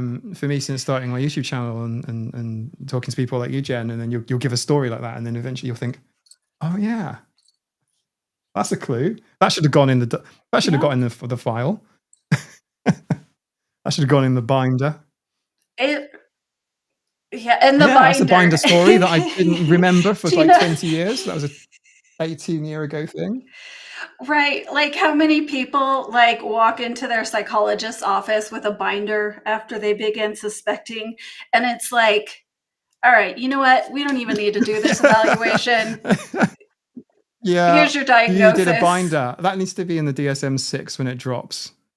The text revision. They did a I did binder. not I didn't do a binder, but I had notes in my phone, and I totally expected to walk in there and just be able to like state my Yeah, case to the judge about why I was autistic, that's you know. exactly how it felt. But it didn't work out that way. She did, yeah. They did a whole lot of testing first, which is great because I do think that you have to have something unified to so that it's not just solely up to psychologist interpretation and perception. There's got to be some kind of standardized tools there. And so I think it's best practice when they use both, when they're using the standardized tools and their own perception and, interview notes and stuff like that. Yeah, totally. In fact, that sort of the standardized tools that are kind of built on top of the DSM. It's like the DSM, just picking on that one, there's an ICD as well, which is broadly similar. I'm slightly more flexible when there's no like levels of autism in the ICD, just for those who didn't know. The eye contact thing, like eye contact was the first thing my GP brought up. Like, you make eye contact. Like, my GP is also a neighbor. He lives very close to me. So I didn't feel uncomfortable enough to go, where the fuck is that in the diagnostic criteria? Like I felt empowered enough to be able to say, what are you talking about? Like, what? Show me. Jansen said, if you want to avoid autism, just go to poor rural areas where education levels are low. Yeah. Yeah.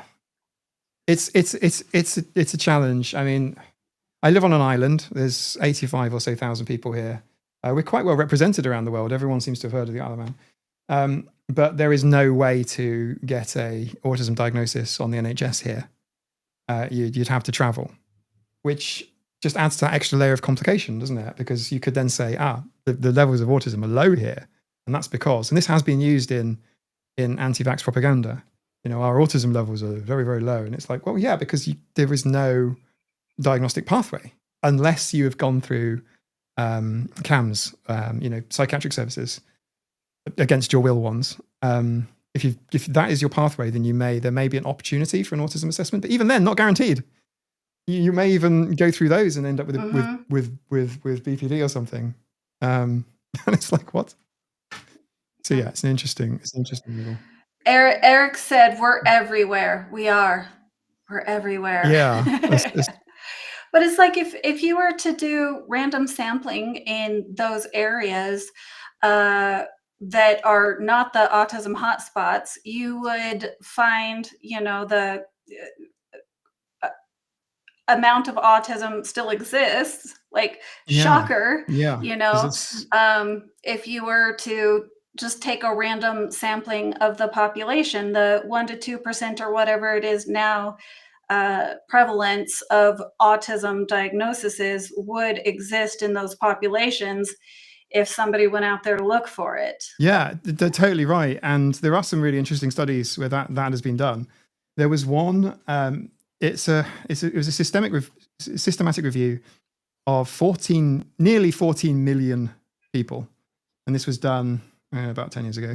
No, longer. Yeah, about 10 years ago, ish, give or take. Minus 10 years, 10 years ago, plus or minus 10 years. That'll put me in the right range for saying it out loud on YouTube. Because someone will figure it out. If I'm wrong by a month, someone points it out. And I love it. It's fine. But come on, guys. Give me a bit of a break. They were looking at, like I say, a huge range of people and applied the diagnostic criteria to these established records that they had and found that there was a huge number, we're talking hundreds of thousands of, as it were, confirmed undiagnosed adult women that would have had an autism diagnosis had they asked for one or had they pursued it. That was the study that put the rates at about 3 to 1. Though there are others ones that put it around 2 to 1 and so on and so forth, but whatever. But the thing is, it's like, yeah, look a little bit, go and look and you'll find it for sure. But there's hundreds of thousands of undiagnosed autistic people just wandering around. Just thinking 100%. I'm a cranky bitch. They'll be thinking all sorts of horrible things about themselves. I'm lazy, I'm awful, blah, blah, blah. Yes. Yeah. That was exactly what I thought about myself, because I was so bothered by lights and sounds. And I really thought, why am I, a young 20-something-year-old getting so cranky about noises and lights? I really was like, why am I such a cranky This old doesn't bother person you? Yeah. when I'm only like 20 Yeah, years yeah. old, and it didn't bother other people. So again, it's just one of those things that because you didn't know, you just thought you were a bad person. Like, why am I so cranky about all Yeah, this totally crap? right. Yeah. Why does this stuff Are make me hospitals near mad? you just like massively lit with bright white lights?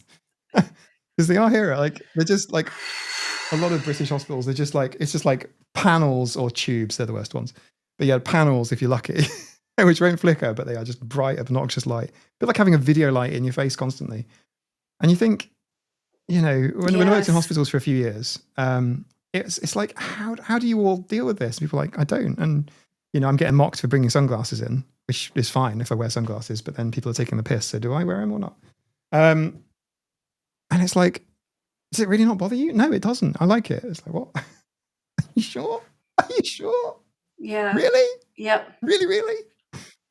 Because, Yeah. doing the British thing and you don't complain about things. You just sort of like live with it and bottle it up and get angrier and angrier.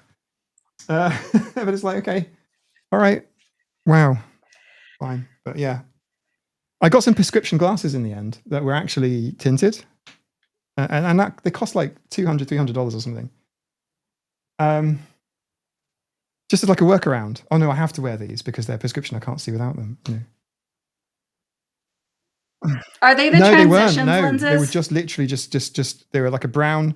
I've actually got them in a drawer upstairs still. Dylan broke them when he was little, but I couldn't let go of these glasses.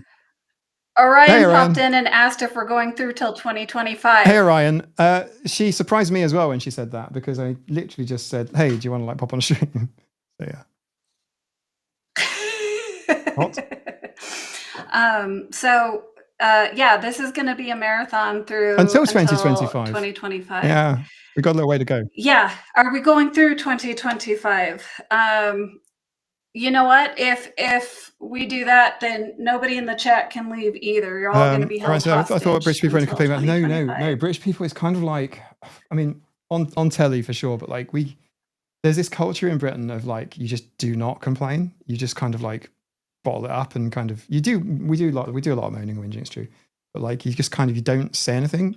You just kind of like bottle it up. It's hard for me to explain. Brits in the chat, have you got my back on this one? We're not like French. So like British people will look at the French because they will like the government will say we're going to change the pension age, and then the whole of France will just riot and just it won't happen. The Brits will just put up with stuff and just grumble and like you can't be seen to be making a fuss. You got to be like. Well, I think that's semi-true for Germany as well. Yeah. I met some people who were here from Germany on holiday, and I was asking them what their perception of the US was because I totally expected them to say, oh gosh, you guys are all like rude New Yorkers. Sorry, Jeffrey, you're nice, I'm sure, but the rest of the New Yorkers and New Jersey people, just like grumpy and angry, rude Americans. And he was like, oh, no, you guys are so much nicer than where I come from. And I was like, really? Yeah. So he thought Americans were a lot nicer. Toffle's in the chat here saying, got your back. We just suffer. Jan said, yes, Brits are conditioned to be stiff upper lip about things. Helen, never complain unless it's for the kids. That's a good point. Yeah, it's true. All right, entertain the people, Mike. Hey, Give me 1 second. No worries. Yeah, you do that. Thanks, Jen. I'm actually Irish, but I've lived in London for years. Yeah. We are just sort of you just sort of bottle it up. I don't know. I'd love to see stats on it, but a hot take from me would be I think that might be why we see a lot, especially Brits, going into burnout, particularly 40s, 50 years old, and it's like you just can't take it anymore. It's just too much, and you just end up having this big, long, prolonged burnout. So it just seems to be almost an inevitable thing. I'm not sure worldwide what it's like. Probably not too different, but it almost seems just like to be this ordained thing. It's just part of your life, like a third puberty. You have the first one, and then you've got the second one where you kind of realize who you really are, and then there's sort of like this third one where you just sort of eventually just collapse under the pressure of everything you've been holding up. And that's kind of like what Brits. There we go. New Yorkers may not be this way, generally kind. Yeah, I mean, maybe you wear your heart on your sleeve a little bit more. But Brits are definitely kind of. He complains on my behalf. He's a good friend. Top. We all need someone that will do the sort of so-called Karen thing. You know, we all need someone that can do that for us. You know, every single person needs someone in the corner, a little chihuahua to fight your corner. I blame the Industrial Revolution and the factory work culture of the late 1800s. Maybe be. Hey, it could be. It could be. Maybe things just don't change. Maybe. Jen, that was the fastest break I've ever seen. Normally. Well, I had to blow my nose and order some DoorDash since we're going to be here till 2025. That's a lot of DoorDash. No, I'm so sorry. I didn't sort of suggest a time, whatever. So this is what I normally do. I normally do half-hour breaks. I haven't actually done a break yet. But normally, there's a half-hour break for 2 minutes, a time thing, and I found that works really, really well. Feel free to steal it. But like, it's quite nice to do. Wow, that's a really good. Well, but I mean, we don't all do 20-hour live streams. Yeah, it's true. Like, mine usually only go for like 1 hour. I mean, my live streams have been they're about 5-6 hours because I do some on YouTube and then I go do some on Discord. And the good thing about the Discord side of things is you can say things like smack scene. And you know, you can kind of like critique stuff from like it rhymes with Jubilee when they often do episodes talk about things. And you can, you know, and so it's quite nice to sometimes get off the platform. One of my live streams was axed by Jubilee, which was incredible because I've never seen that before. Obviously, takedowns and copyright claims things is one thing, but this is, they actually cancelled my stream midstream and everyone had a notification. Yeah, dead serious. Yeah, I spoke to Thomas about it. I'm like, hey, Thomas, like, because you do this sort of thing all the time. What the hell is this? And he's like, yeah, they do that. And it's like, but that's not legal. Like, I have literally gone through everything in fair use, and I know exactly what I'm going to talk about. We're just using like 4 minutes from this 1.5 hour thing. It was the Abby's mom video, and you know, we're talking about some specific elements in there. Like, would you date an autistic person? That's what the topic was. And blah, blah, blah. But yeah, they killed it. But then obviously, like, who's going to lawyer up over something like that? You're just not. But yeah, Jubilee, yeah, wow. So anyway. Yeah, there are some that are worse than others about and it's like, why? You're just, you know, I mean, none of us are freaking Mr. Beast up in here. Like, we're just, you know, small YouTubers. Why are you going to go after these little guys? But some of them are worse about it than others. Small channels.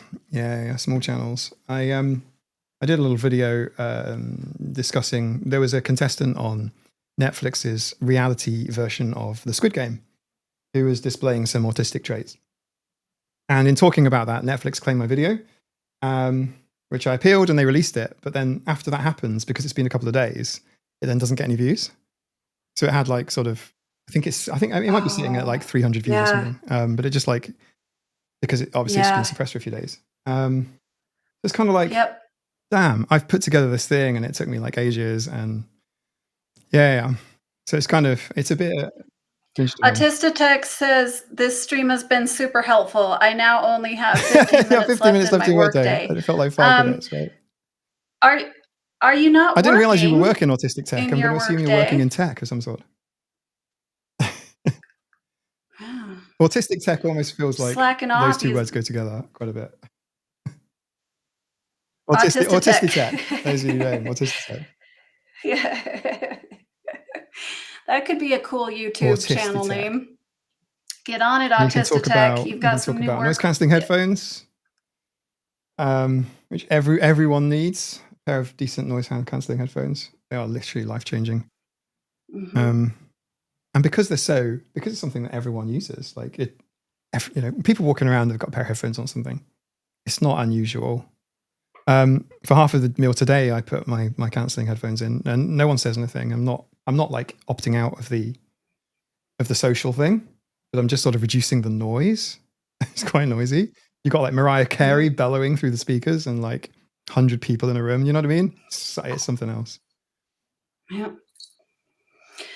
You know, it's funny because Orion was kind of talking about some of the frustrating parts of the holiday season, and one of them was Christmas carols. And I've been thinking about that a lot because there were so many people that were talking about in the comments section how they also hate Christmas carols. What do you And I mean was by like, for Christmas me, it carols? Are these ones where they depends. knock on your door? And Yeah, no, the Christmas but they ones songs, where like people come around to your door and knock on your door and sing them. no, nobody does Oh that yeah, anymore, in do England, they? not on the Isle of Man, thankfully. Not because of the carol, but because you have to stand there and wait for them to sing. And kids will go, "We wish you a Merry Christmas, we wish you a Merry Christmas, we wish you a Merry Christmas, Happy New Year," and give us £5.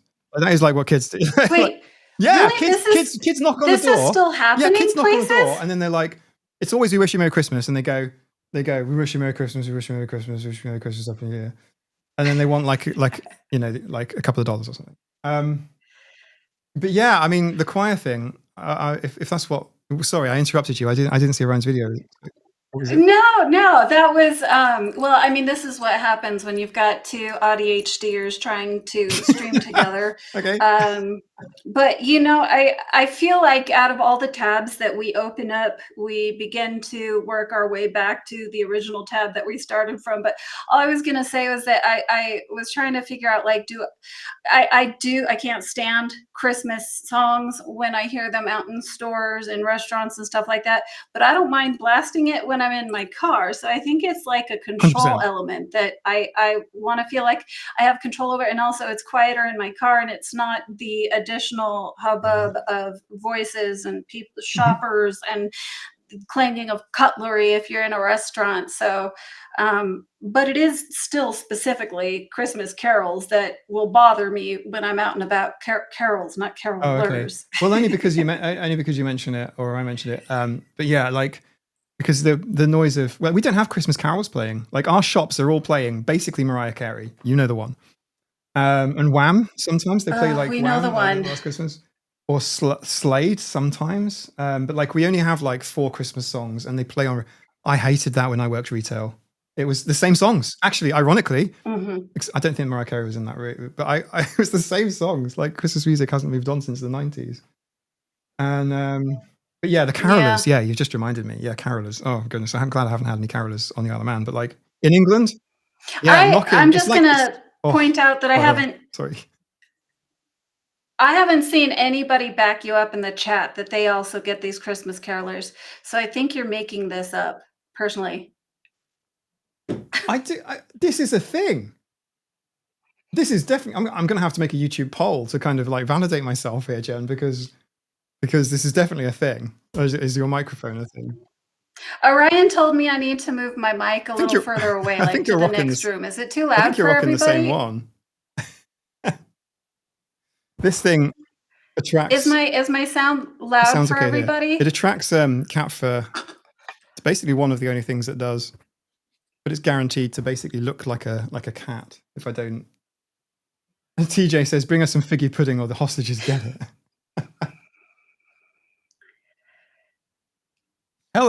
Helen, back me up. Do you get people knocking on your door?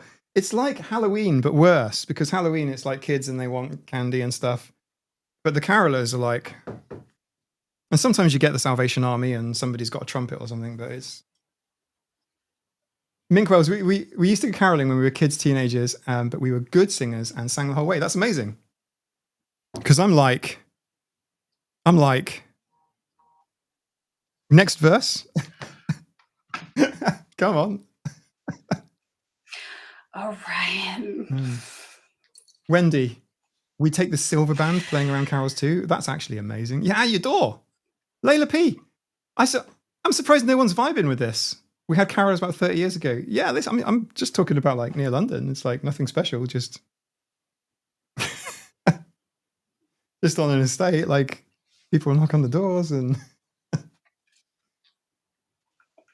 Yeah, no, that's not a thing we do here. We have what we call an ironic sense of detachment here in America. So you know, there's a chance you might get shot if you just randomly knock on somebody's door and try to sing songs at them.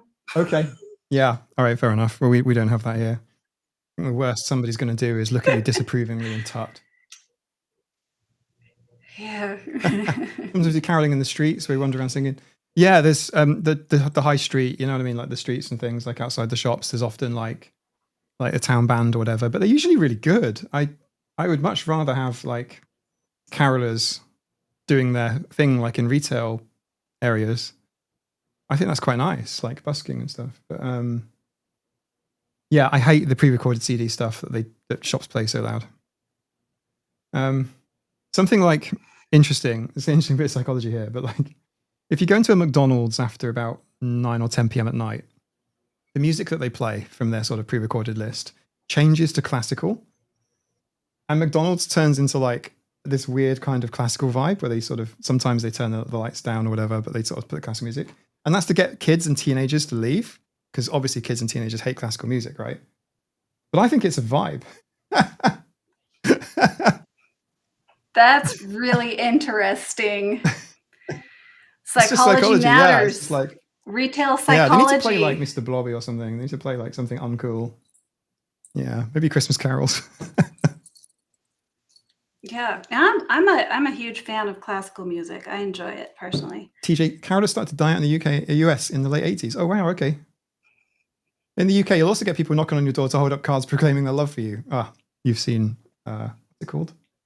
That film with Hugh Grant. Oh, Notting Hill. That's absolutely crap, by the way. If you guys see like any movies set in England, like The Holiday or Notting Hill or whatever, or Bridget Jones, it's all crap, because England is not like that at all. Not even Notting Hill is like that. It's just a set. You'd be really disappointed if you came on holiday. Love Actually, yeah. It's all crap. It's not even how people talk in London. Yeah, I don't know. I haven't seen, like, I'm just terrible at watching movies and films. It's everybody's always quoting certain movies. Oh, and I'm right, like, okay. Nina loves watching movies. Like I just like, I'm on IMDb, usually within about 2 minutes. And I'm like on IMDb and I'm like, okay, this movie's going to be shit. And this is what happens. And I just leave. And that happens every single time. I just have to have closure. I have to know if the movie's going to be good or not. Is it going to be worth the time? Mm-hmm. Or is it just going to be shit? And I'm just going to go. So you actually research it up? No, I research it up within the first 2 minutes of it watch playing, because you put it on and I won't know what it is. And I'll be like, what's it called? And I'm not telling you. So I press the remote. So that dictates whether you're going to hang out with her and actually watch it. Now, see, if you're like me, I'm playing on my phone and playing phone games while I'm watching it, because I can't just sit still and watch a movie. Who does that? Yeah. Who's able to do that? Exactly. I want to know. Who are you people? One thing I can watch is like an 80s film. We watched Back to the Future again, the Back to the Future trilogy recently, and that was just amazing to watch again. And so well done, because like you can look at it and go, wow, all practical effects, no CGI. Well, a little bit of CGI, but not properly CGI. So yeah, it just looks really good, and you can kind of appreciate how much effort they put in. And if you watch like a Marvel film, it's like you just like did this all with AI. Like it just feels like it's just like I can't really get into it, because although we do have to watch the latest Deadpool. We haven't seen that yet. The one with a Chinese crested, because we have a Chinese crested. And yes, yeah, Chinese cresteds basically. So I did. Like, yeah, so I didn't know that you guys have one of those. Oh yes, please do. Okay, so I'll talk about the movie while he's going to get this ugly dog, but don't talk about the dog being ugly when he brings it on stream. You'll hurt the dog's feelings. Oh, that's not ugly. That's cute. He's so cute. Okay, so I need. Good job. Come here. I'm so sorry. So I watched it. And it's very interesting, because they're always, breaking the fourth wall, which is Deadpool's MO. That's what he does. He's always looking at the camera and breaking the fourth wall. I like Marvel movies. Deadpool is a little bit, and I'm not a square, but it's a little bit just kind of like pointless, like, violence and Oh, yeah. gore, whatever, but I don't For sure. mind it. It's just that's his brand. That's the brand of, but it Ryan was Reynolds all very right. much It was is the good. brand. Like, there's something about him. I don't know if it's like the way he looks or something, but like, or his voice, but like, he's quite distinctive. And but yeah, I want to see the latest Yes. one because of the dog, basically, dog pool. I would love to get. I tried to get for a video. I tried to get an outfit for Karen for a dog pool, but they're so expensive. They're like $60-$70. Oh, And it's that would have like, been okay, it will happen, adorable. but it will happen so late that people will just, the movie's no longer relevant. So,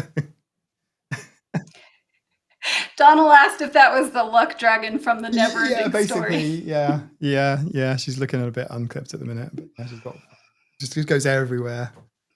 Yeah, Chinese cresteds. If you look up the ugliest dog of the year competition, which hasn't run for a while, but it used to be an annual thing, I think in the US. Chinese cresteds basically win most of them. Most years it's a Chinese crested. Like, we're missing they've got really bad dentition, and Oh. it makes them cute, right? So, Yes. Ugly cute. oh, We love them. okay. So people now unsubscribe. So put it on the camera.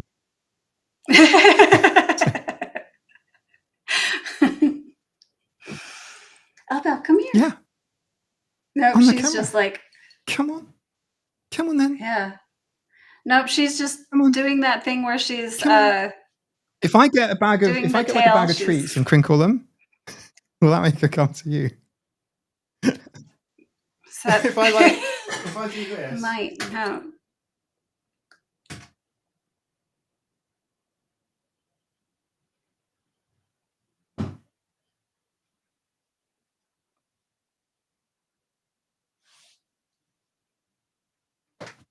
oh, I'm sorry for leaving you like that. Nina's tidied up, so I've got this. If I do this, come on then.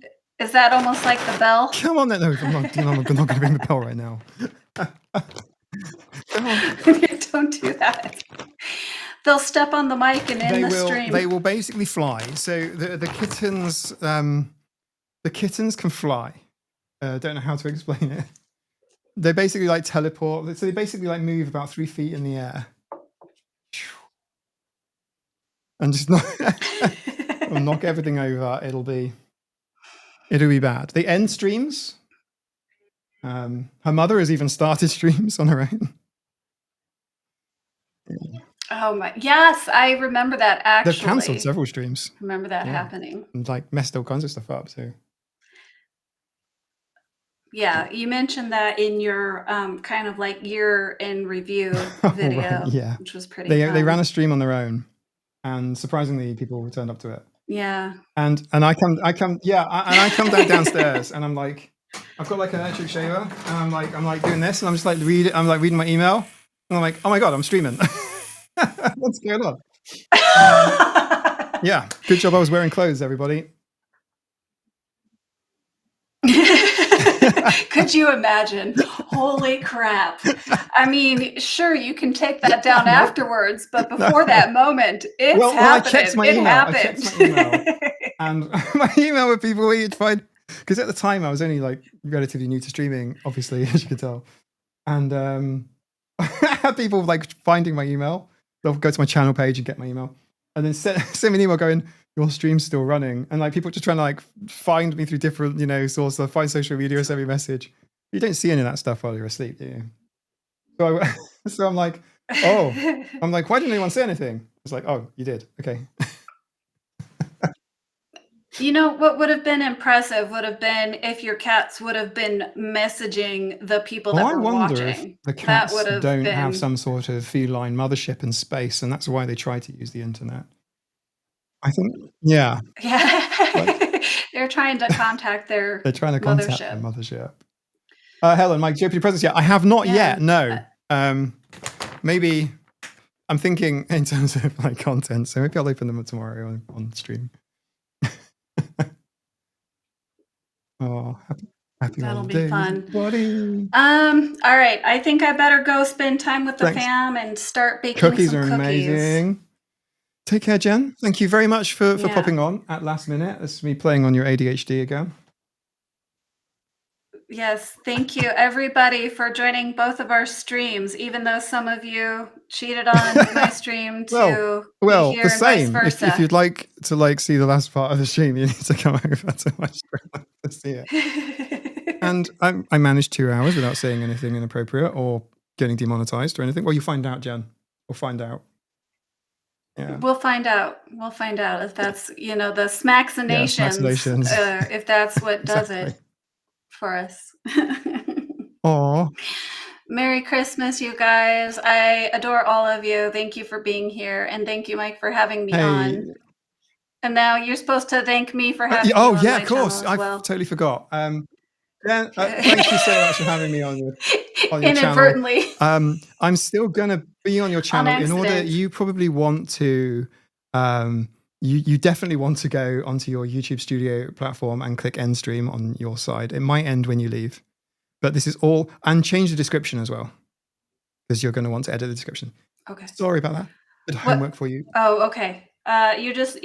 Okay, I will look at that. So not the title, just the description. You're going to want to do the description. You might want to do the title, and you might want to stop it. Yeah. Have a lovely Christmas, Jen. All right. Well, this has been fun. We've learned that we can create autistic creator content inception. Properly inception, and I think that we should do this again sometime. Super inception with the double chat thing going on. Jansen says the night is young, right? All right. Bye, guys. See you, Jen. Merry Christmas. Have a lovely Christmas. I'll catch up with you later. Bye. And there she's on. Like poof. She just arrived and then disappeared in just a poof. I might go unwrap some presents now because it's basically Christmas. I'm just checking Jen's channel to make sure that her stream has stopped. Oh, no, it hasn't. So I'm going to still be appropriate. What I'm going to do is I'm going to play a very short clip, which will give Jen some time to do a tiny bit of admin, and then I will be right back. I'll see you in a moment. I don't know, like 45 seconds or something. Hydra, baby. 45 seconds. Deck the halls with boughs of holly. 'Tis the season to be jolly. Don we now our gay apparel. Fa la la la la la la la. Troll the ancient Yuletide carol. Fa la la la la la la la.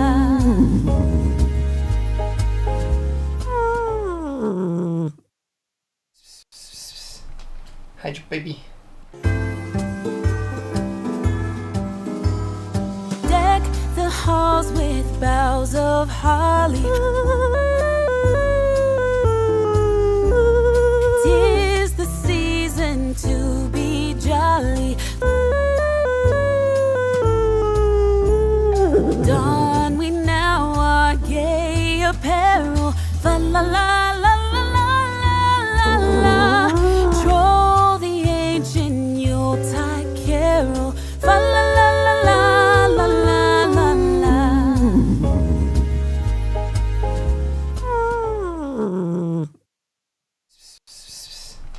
Hydra, baby. Deck the halls with boughs of holly. 'Tis the season to be jolly. Don we now our gay apparel. Fa la la la la la la la. Troll the ancient Yuletide carol. Fa la la la la la la la.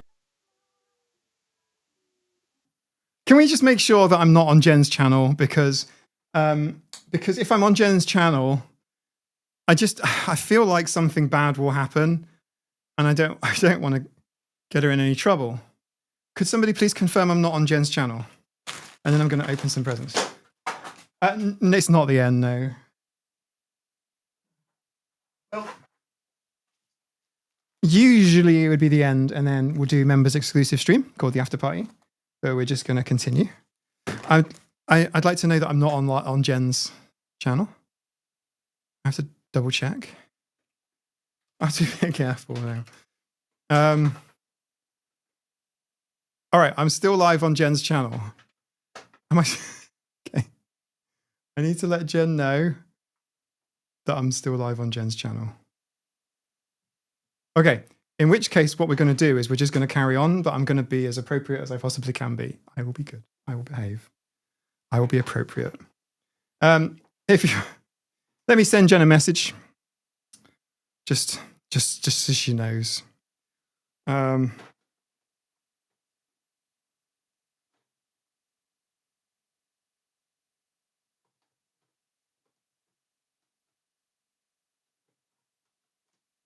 There we go. Letting her know.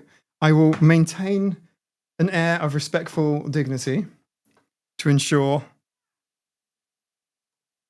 What? Okay. Good, because once your stream ends, got nothing to do until Tom streams in about 6 hours or so. Oh, it's going to start at 3 a.m.? Oh, Jen's trying to be. That's fine, Harriet. What saves? Okay, there's still viewers on the channel. I'm still on Jen's channel, so I'll be very respectful to everyone on Jen's channel. You're all very, very lovely. I've let Jen know, and I'll keep it relatively short. I'll open a couple of presents.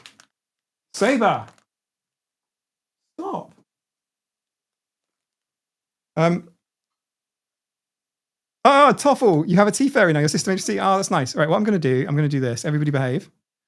We're going to do that. So that.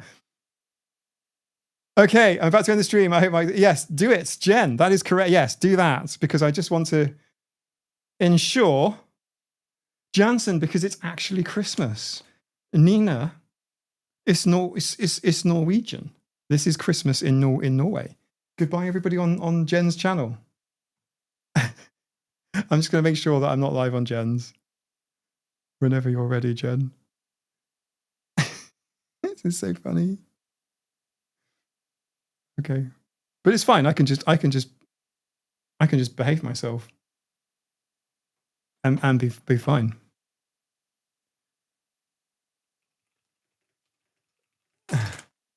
Right. Say about Hello Kittens.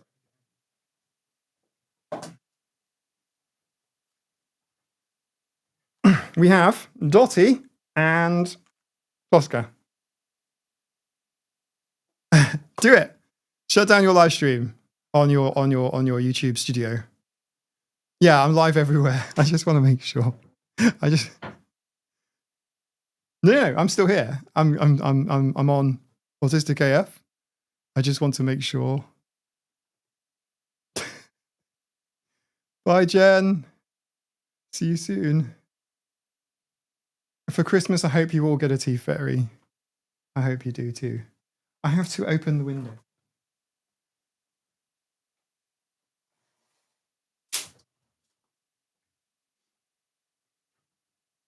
It is getting very warm. Okay. Are we clear on Jen? We're clear on Jen. Thank you, TJ. Excellent. Merry Christmas, Jen. Thank you very much for joining me. Okay.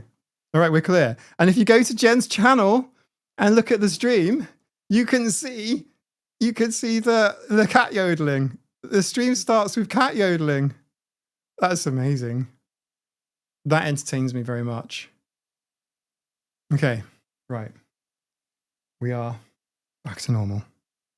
Jen is going to spend some time with the family. I'm going to open things that may or may not be edible. We shall see.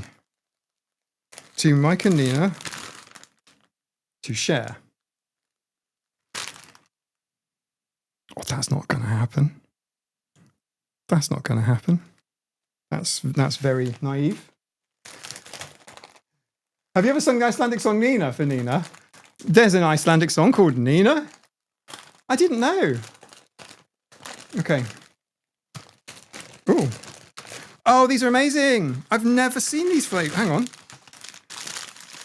Nice. Okay. Candy kittens. if candy kittens are, if you can get candy kittens, get candy kittens. Candy kittens are so nice. And neat sweets, which I've never heard of before. Plant powered, sour citrus bears. Hey, thank you for the survival pack here. That is amazing. Obviously, they're going to be opened. Share. Ooh, yummy. I've never seen these ones. Raspberry and guava.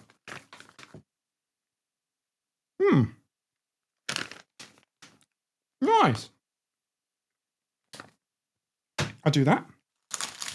Yum, yum, yum. Ha ha. So, one for Nina, two for me, one for Nina. Okay. Thank you very much. Guava. It's nice. It's got candy kittens, by the way. They're just amazing sweets. They're just so good. The cats. Are you ready? Oh, candy kittens. Oh, Jansen, candy kittens have nothing to do with cats. They're just like candy. They're just sweets. Ho ho ho ho ho. Saves. Look what's here. From my cat. Aha. Yeah, what is it? What is it? What is it? Oh, you know what it is. You know what it is. Oh, there's not much room to move around down here. It's just about it's about the size for one cat. Oh, sorry, Jensen cat. Yeah, my apologies. I apologize. I apologize for the autism, which is more apparent when one's brain is working overtime doing the stream. Okay, Sebs. Exit 101 says no cats harmed. I don't think either of us thought they were made of cats. Goodie bag. Seaside treats. Would you like to hear him eat them? Actually, I think I'm not going to touch him while he's eating. I think he's very busy. Oh, hello, Dottie.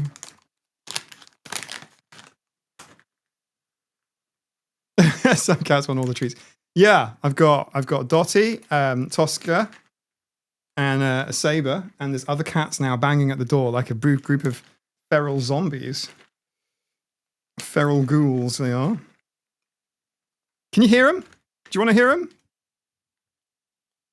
Would the eating sounds upset you? I can't move this because it has a... You can see, can't you? Okay.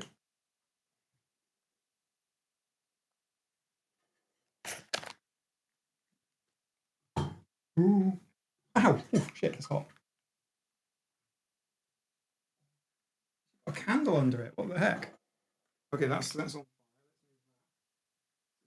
Safe. Aha! They heard the rustling of treaty. Yes, exactly. Here we go. Right, Tosca, I'm just going to move you. Anna's here, like I said, moving around it.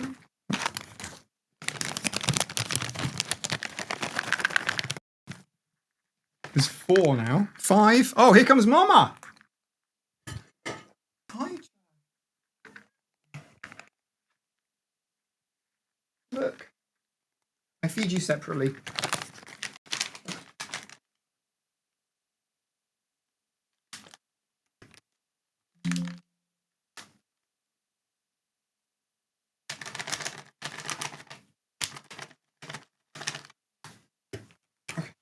Oh, Anna. Right, thanks. I'm not sure if I'm still connected. Okay, something we don't have registered. Ah, okay. I reckon you will get them because they're amazingly popular. Okay, we're going on the floor now. Bye-bye. See you later. Just Saber left. Come on. Come on. We've got Emma, Rufus, Lucy, Larry. Hooey! I have to move very carefully now because there's treats and cat spit and everything. There we go. better. Merry Christmas, kitty cats. Three of these boxes say Nina on them.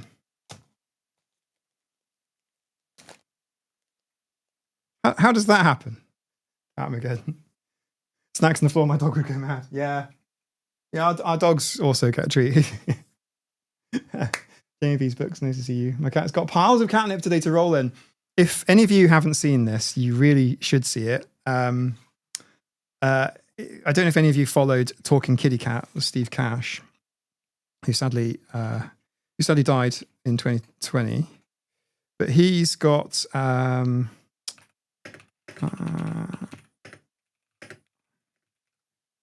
Why My Kitty Cat Hates Christmas. I posted it in the Discord, but I'll also put it in the chat here. Open it up in another tab and have a little listen. It's amazing. I love that song. We all love that song here. Why are there animals in my house? Oh yeah, that's right. People suck. Exit. I actually have a video about this. It's been a long time coming. And unfortunately, the scientific literature calls it people replacement theory. Always doesn't. I swear, people... Are psychologists nuts or something, like researchers? Are they absolutely batshit? Because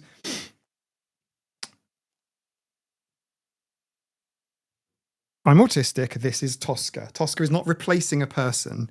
If Tosca wasn't here, another human being wouldn't be. The idea that cats are replacing people in my life because I can't cope with people, so that's why I have so many cats, because I have cat friends, and I'm replacing people. We have 15 cats. Do I want 15 people in here? It's currently just Nina and I. Ow, ow, what are you doing, Dottie? All right, fine, you want to do that, do you? Okay, fine. Dottie is not a human. The floor, by the way, is full of cats. Larry's trying to get a treat from underneath Anna's bottom. That's what that hiss was about. Julian is there too, and Hydra is crossing her paws on the ground there. I will sort out extra camera angles for Christmas. We'll get extra camera angles sorted out. Is what I was trying to do before the stream, but I was having technical gremlins. The great replacement theory. That's not what I mean. So the idea is that people, get cats and dogs. It's also quite speciesist as well, because as Helen and family will know, you basically you can have reptiles as well. But it's focused around cats. It's basically, why do cat ladies? And Jenny, psychology graduate here. No offense. I don't know how strongly I want it, but I have applied to the Open University for a prospectus for an MSc conversion, because I can do a conversion because I've got a computer science BSc honours. So they'll let me join psychology at the master's level and do a 2-year master's in psychology, which I really want to do, but I also want to do YouTube. So it might happen. I have a lot on. If I didn't have my tech day job, then I would probably do the degree. But, they're not replacing people. There's no person replacement here. This is Anna Ferret. If you're wondering how she got her nickname of Ferret, it's because she's basically a ferret. Look at that. Look, she's basically a ferret. And stuffed toys, same thing. But yeah, I have a video I'm working on about pets and autism. And there are obvious disadvantages, which I've talked about. Then there are advantages too. Obviously, the companionship, the feel of, obviously they're very tactile, so you can pet them, and you can, and but it's a bit more than that, because I didn't really want to make a video about, hey, look, these are the benefits of having pets for autistic people. 10 things that pets can do for autistic. I just can't, no. But also, it's kind of like, my point is about this psychological literature, because it's like, why the fuck do you have to pathologize pets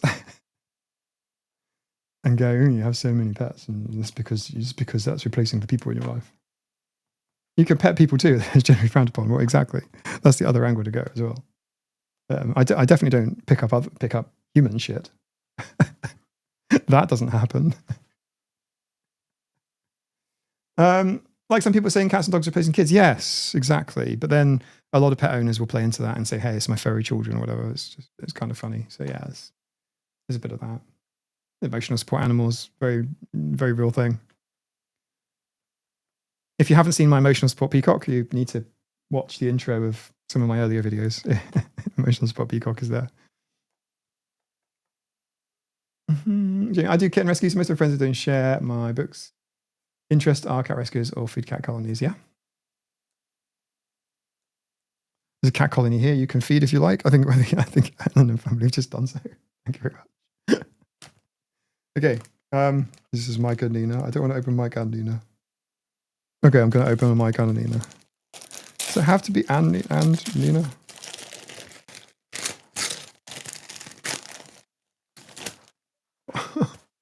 Okay, it's 2. Whatever it is, it's 2. I like the design. We have 3 kids, 2 lizards, 4 snakes, 77 tarantulas, 2 cats, and a lot of other stuff. Helen, the lizards are replacing your other kids. No, but quite a bit of the psychology literature talks about it, and I just don't like the term. Helen, what is this? I like the design, but I don't know what it is. I don't know what it is. What is it? Okay. Ah, right. What? That's amazing. I thought it was an apron for a moment. That's perfect. I can use these. I had to buy a bag at Tesco's today, so that's amazing. They're really cool. I really like them. They are going to get used. These are 100% going to get used. Yeah. They're 100% going to get used. 100%. Jenny K, I'm imagining you taking a support peacock shopping with you. Well, you do not need to imagine. Nina and I took one of the peacocks to the vet. The looks you get. Especially also for vets, it's kind of interesting because, vets have to deal with, they get a cat, dog, cat, dog. And imagine having 77 more kids instead of those tarantulas. Well, that's what I was saying, only 3 more kids instead of the lizards, right? That's because, yeah, I wasn't going to go for 77. All on for Christmas is fish cam. Okay, if I can do it. If I can do fish cam, I'll do fish cam now, but otherwise it might take a while. Okay. I don't think I can do fish cam. I'm sorry. But there will be fish cam tomorrow. We can do fish cam tomorrow. The cats who cooperate with dominant hierarchy get more food and better sleep spots. Maybe some imperialism developing in cat colonies. That is actually quite interesting. Imperialism in cat colonies. Oh. Vegan. Oh, yeah. I'm a big fan of Barocca, by the way. Barocca is what keeps me going when I'm editing. Hydration. That's really funny. Remember to hydrate, everybody. I'm sorry. Hang on.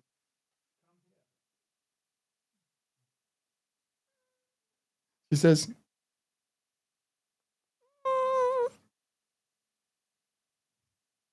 remember to hydrate. There you go. Remember to hydrate. Oh.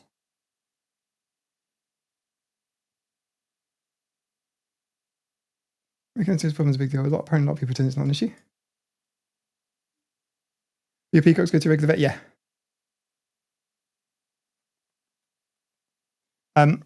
I think the only time we've had problems has been when we had a bearded dragon. Bearded dragon was very different.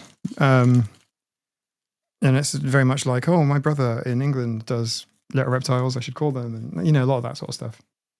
Hydra looks permanently stoned. Hydra? Harriet says you look stoned. Funky. Look. Stoned?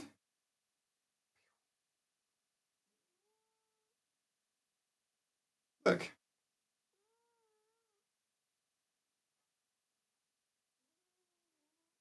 Okay.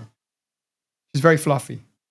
Oh, Saber. Sorry, Saber. I didn't know Saber was there. Are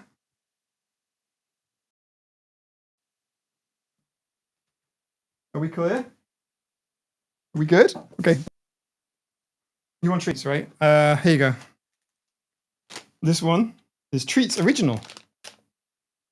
Okay, here you go. Original treats. Hydra. Throw some for Lucy. Got to save some for Polly because Polly is deaf and can't. Polly's got no idea what's going on. Bruce.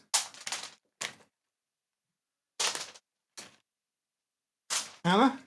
Tosca. Hydra. There you go, Karen. There you go. Dottie. Okay, can we save some? Maurice has the same expression as Hydra. Helen, oh. And thank you for sharing so many lovely photos in the Discord, by the way, because it's so nice to see them growing up. For those that don't know, 2 of Hydra's kittens went to Helen and family, and 2 of the kittens went to Wendy and family. So Hydra's kittens are remote, and 3 of them are here, and 1 went to family. Appa, the other tab cat. What? Lucy lost her temper there, trying to get one of the biscuits. You guys haven't been around much this crazy time of year. It is a crazy time of year. Rosetta, it is a crazy time of year. Yeah. And I don't know, I guess normally I love Christmas and I'm really into Christmas. And this year I'm just not feeling a vibe so much. I don't know. I wasn't planning on taking time off or whatever, but I'm just not. It's just just another day really, which may not be for you guys. Normally I'm like watching Elf and stuff. I'm all about the Christmas, but I don't know. Maybe it's a worldwide vibe.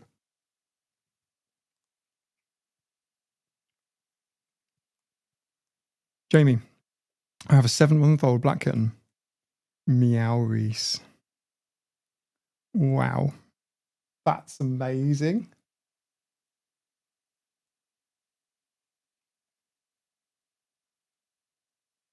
Oh, happy birthday. Happy birthday, Rosetta. I was just thinking, did I see it in the Discord? Didn't think I did. That'd be because it hasn't happened yet. So happy birthday when that happens. The Saturdays and parents have a lot of family days and job days. Yeah. That's actually quite common, as in like birthdays and other horrible days. And well, I'm not saying other horrible days, but days happen irrespective of whether or not there's a big international event on that day or not.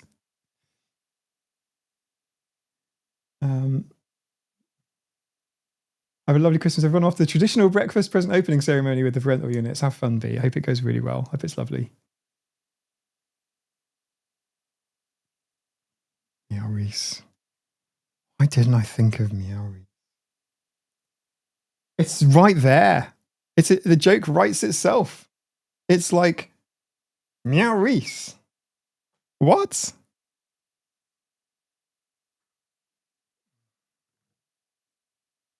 I want to move, but I can't because, cattails and things. If you got a chair with rollers or whatever, it's got to be.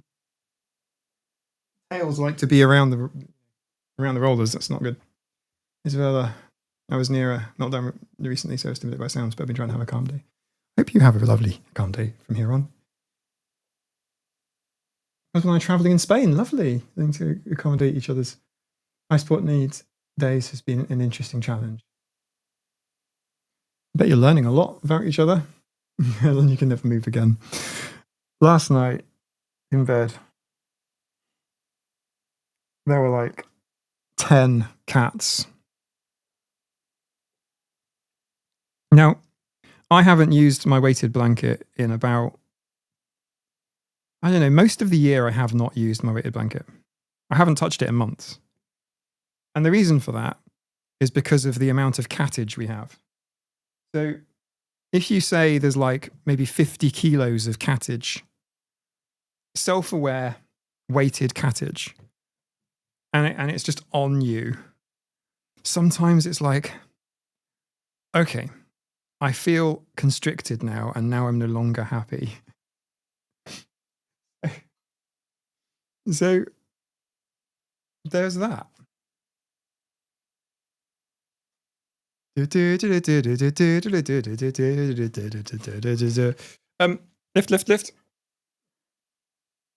Off. Weighted blanket, something I missed, but to get to space and luggage. Yeah, I definitely, it's not something that travels very well. Like, it's probably the least travelable thing. But yeah, there'll be like a weighted blanket each when the kittens. Yeah, Helen, I think so. I mean, this is Dottie.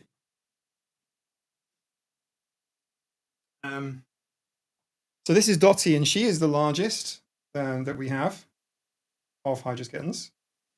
And you know, she's at the what I call the long boy phase. This is the long boy phase, where they just go really long. Hello, all right, I'll put you down. Okay. You don't realise, but people want to see you, and you want to. Okay, never mind. Maybe I should have withheld the treats. But anyway, yeah. Basically, you look at her across the room and you think, oh, it's Sabre or Lucy or maybe even Bruce. Because she's kind of filling out. That makes sense? She's on the fish tank lid now, which is the cheapest fish tank you can get. It's a $20 fish tank. The lid is a thin perspex, about, I don't know, 2 mil thick. At some point, a kitten is going to go straight into the fish tank. She's drinking from an opening on the top, drinking fishy water. But at some point, one of the cats, Nina's got the same fish tank. We have one in each room. The cat is going to go straight through at some point because it's, you know, it's flexible, cheap plastic. It's just going to. That is going to be horrific. You'll all find out about it if it happens. In a month or so, when it gets cold, I'll have all 5 cats on my bed, but for now, they each have a favourite non-bed spot at night. We find that the black cats like the bed, and they will spread themselves out, but they'll hang together like their own little group of like a little autistic cats. And you know, so Sabre will go out. But then also, like, if you miss bedtime and you don't go to bed, the cats will sometimes just go on their own. But the cats bug you for bedtime. That's what will happen to you, Helen. You'll end up getting. Come on, it's time for bed now. Go sleep. Stop moving. Go lie down. We call our older kittens catlings when they get that stretchy, lanky teenage shape. Yes, it's a catling. It's a goblin. It's a ferretus catus. It is a long boy. It's not a boy, but it's a long. And quite lanky and uncoordinated. And she is going to go into that fish tank. Hunty Snowden, I was wondering what is Autistic AF doing right now. Hello to you too. This is life. Welcome to the ADHD side of the Autistic AF channel. There are 3 ghosts here waiting. What could be? That sounds like Maltesers, but it probably isn't. The cats, the BF brought me a soft, cuddly teddy bear. Oh, my BF. Oh, sorry, I thought cats brought you a soft, cuddly teddy.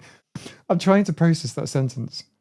My boyfriend brought me a soft, cuddly bear after my diagnosis, and I'm reading it like, my cats brought me a soft, cuddly bear after my diagnosis. I'm like, wow. I'll tell you something interesting, by the way. After my diagnosis, Karen brought me a bagel. Now, for those of you, because you haven't really seen Karen much on the cats take pretty much the priority. They are like, present. If you ignore a cat, it will sit on your face. It will walk all over you. You know what I mean? Whereas the dogs are more ground animals. The cat's like a cross between ground animals and sky animals. Well, Karen, who is a food guarder, she is very guardy with food. She will guard stuff and get really upset guarding it. It's bizarre. You wouldn't have thought it, but she is. Well, she brought me a bagel after my diagnosis.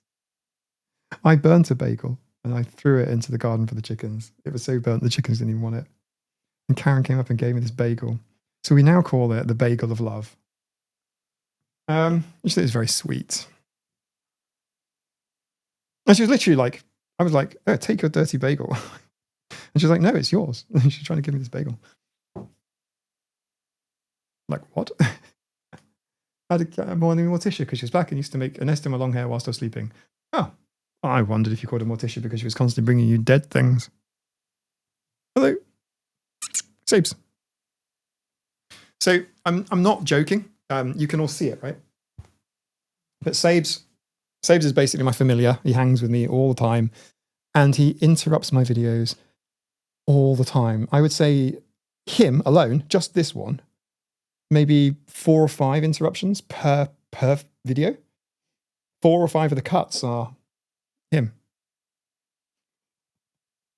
Every single time.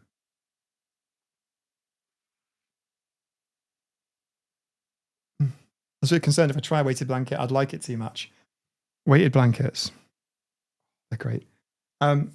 It depends, right? You might hate them, but the proprioceptive feedback, which is a posh way of saying the pressure, the weight, it really helps. It gives you that sort of awareness, makes you feel it's comforting. But a normal blanket with cats pinning you is the same effect. I'm not even joking. It's basically the same thing. The other thing is the weighted blanket I have is full of like glass beads. It's in a cover, but like, how would you like wash it? If I put it in the washing machine, it would destroy the machine. Like it'd be like putting a brick in there. So like, do we have like thousands, hundreds of thousands of autistic people sleeping under really manky duvet because they can't wash these heavy weighted blankets? No, but they are amazing. I'm not even going to joke about with it. Like, you have to try one, even at the risk of it being an unwashable, dirty.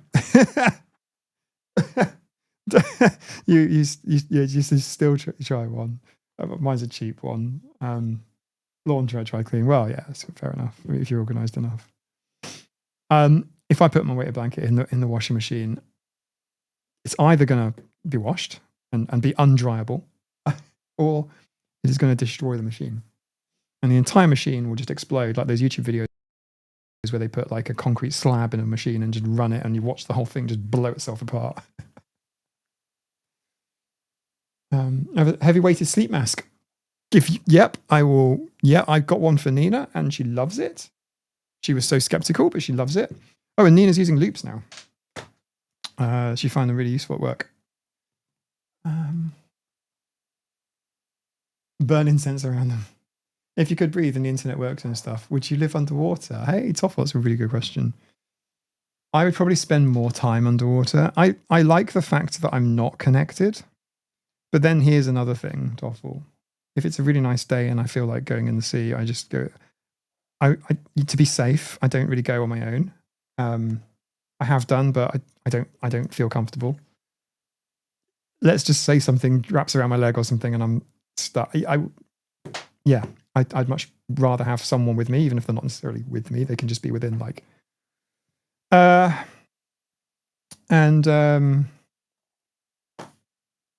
Then there's the example setting side of things as well. So, I went for a dive and laps from the person in front of me was taking too long, so I just kitted up and jumped in, and I got told off because it's setting a bad example for For people watching, they'll be like, oh, if Mike does it, I should do it too. Yeah. So to answer your question, it's also nice to be where there isn't any internet and there is no data, and no one can bother me for an hour or two. I love being in the sea. I don't know how to explain it to you. Sometimes it's horrible, right? Sometimes I just get this horrible headache, or I'm just feeling sick or whatever. That's not very nice. But like, I really enjoy being in the ocean, and I enjoy seeing stuff.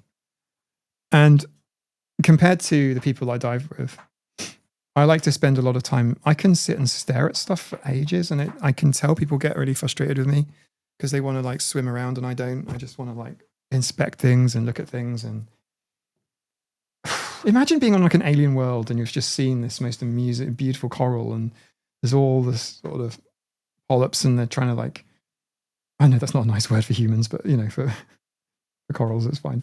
And then they're just reaching out and they're trying to feed themselves, and you're watching it. And even just a simple dive mask, nothing special, that magnifies things by 30% or so. So even just with that, you can see like, but then with like a camera or with a magnifying glass, you can see so much more, and a light, a torch, and you're just sort of looking, and you sort of, and I love it very, very much. And I could literally spend an hour exploring an area the size of this table or that piano. And people, I think, get annoyed with me. But I have some sea search divers that don't, and I do sea search projects with them. I had a dive with internet, actually. So I thought, sorry, everybody, I'm just talking about this one subject.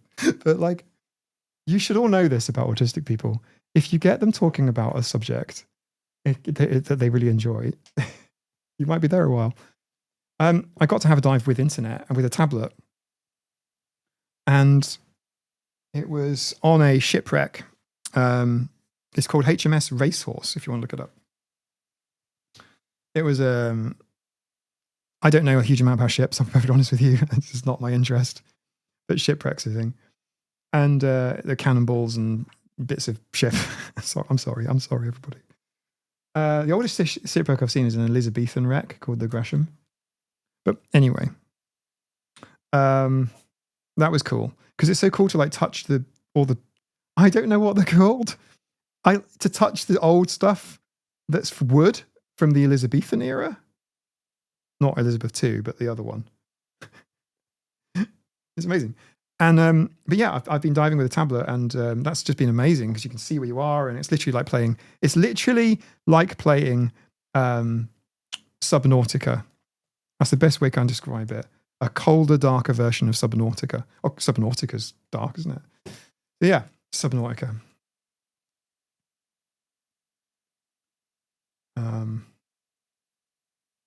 Exit when I want. You can zone out for a really long time. In fact, I've never had to use them because I've got a hydration thing. I will use these diving, by the way, as well. Although I'll probably not make it that far. I'll probably just use them because I like using stuff. But once my Barocas run out, I'll use them. And you can dive for a really long time, like to the point where you need to like wear nappies and things, or get plumbed into your suit. Like you can be involved so deeply in your dive. Rosetta, it was animal shelter, yes. Have I been sailing Exit 101? No. But yeah, zoning out at sea. So long. It's a similar thing to having a fish tank. If you've got a fish tank and you can spend a lot of time looking at the fish tank and just observing it, you know? It's a similar experience, but where everything is more strange. Marine is more strange. You're right. It's actually kind of realistic. Animal shelter. It's actually kind of realistic. Like you'll get a cat in and it will have like a tick on its leg, and you have to like use the tick tweezers and twist the tick out. Yeah, animal shelter. I played it on stream. I probably will again. It's kind of realistic, and you kind of have to make sure the trays are reasonably clean, or they'll pee on the floor, and all that sort of stuff. Yeah. Animal shelter's been built by people that know about animal shelters. There's no question. Coral aquariums are a great visual stim. One thing Subnautica 2, Jansen. I don't know if I'm going to like stop making YouTube videos for a couple of weeks while I just play Subnautica. That might happen. Or we do it on a stream. Because Subnautica, I like. Physically, Subnautica's all wrong.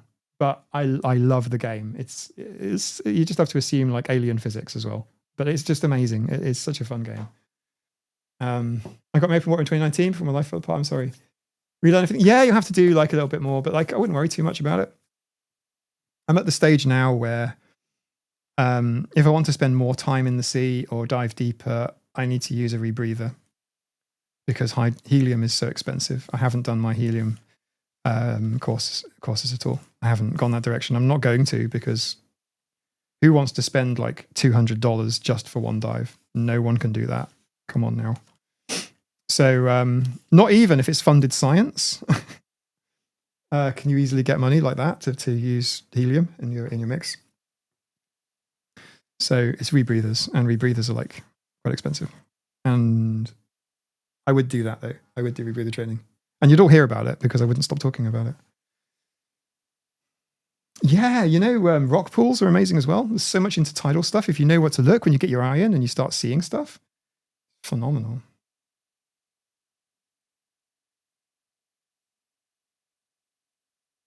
I'm going to take a short break, but I am going to be back. We'll continue this thing. We'll keep this going. Let me open up my your back screen. Hang on. Right. We normally do these 2-minute breaks every half hour. And it's because I don't run ads on my stream unless there's an ad break running. Because it's been crap for people. Because if you don't have YouTube Premium, basically you get ads at random times. And YouTube loves that because it makes them tons of money. What are you doing, Sabes? But it's not great, especially if like you're actually doing something because people miss out. So we do this and it gives you an opportunity to hydrate, get something to drink. I might try one of these things. Yeah, I'll try a green apple elderberry because I like apple and elderberry. And I'll be right back. I'll be right back. 2 minutes.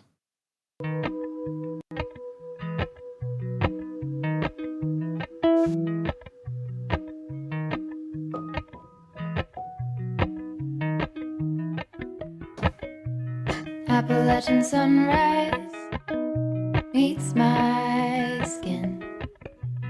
Even with my eyes still closed, I can feel it coming in. Golden, golden, I'll follow only golden, golden, golden, golden things.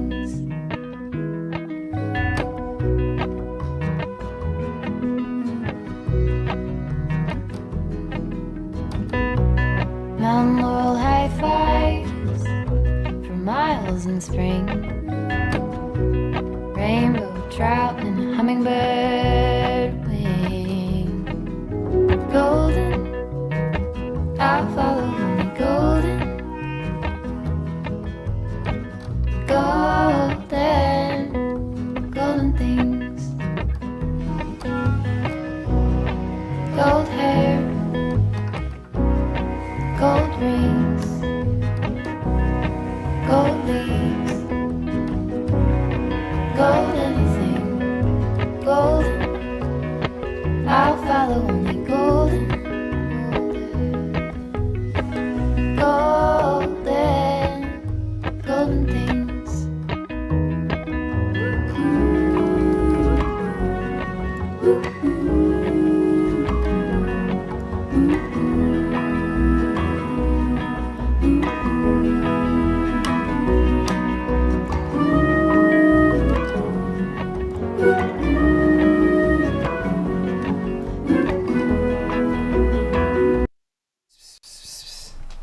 Hydra baby. Listen to the fizz. Oh, hang on. Deck the halls with boughs of holly.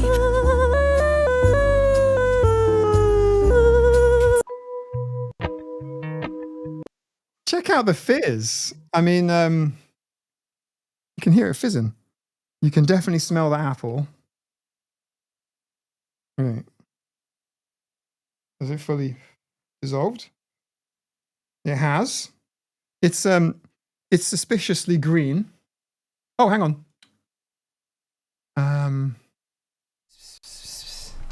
Hydra baby.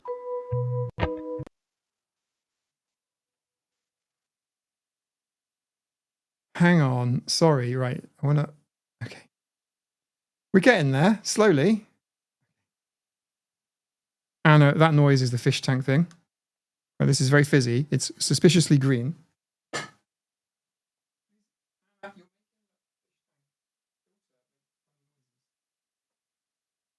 This is Anna Ferret. Look at her. She's a ferret. Look. Look at my thumb, by the way. Look at that. Hooray, hypermobility. Hooray. As I was saying, right, so we have some apple. Apple, it's green. It's a sort of grot bags green. That sort of pale lime green. Do you know what I'm talking about? Can you see it? The same green as the tree right now. Ready? Okay, here we go.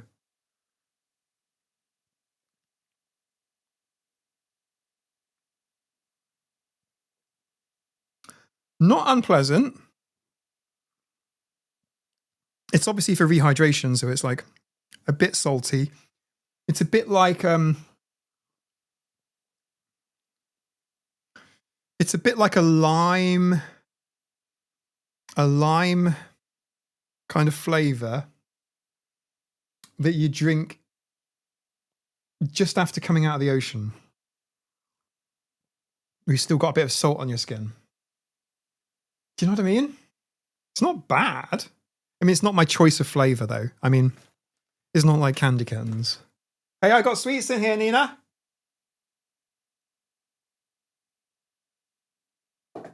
I think they're all mine. What do you reckon?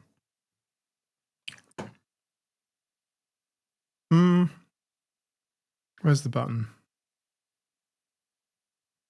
Ah, it's down the bottom.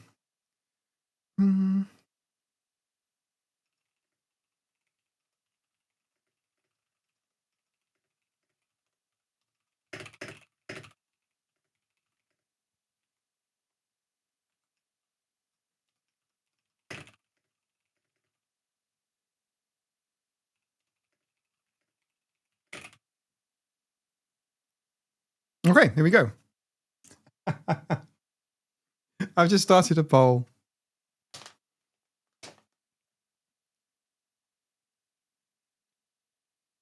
What is it? It's green. It's not like completely green. I put it in this, which is just, you know, can you see it? It's just like pale green. It's like water after a crocodile has swum through it. That's how green it is.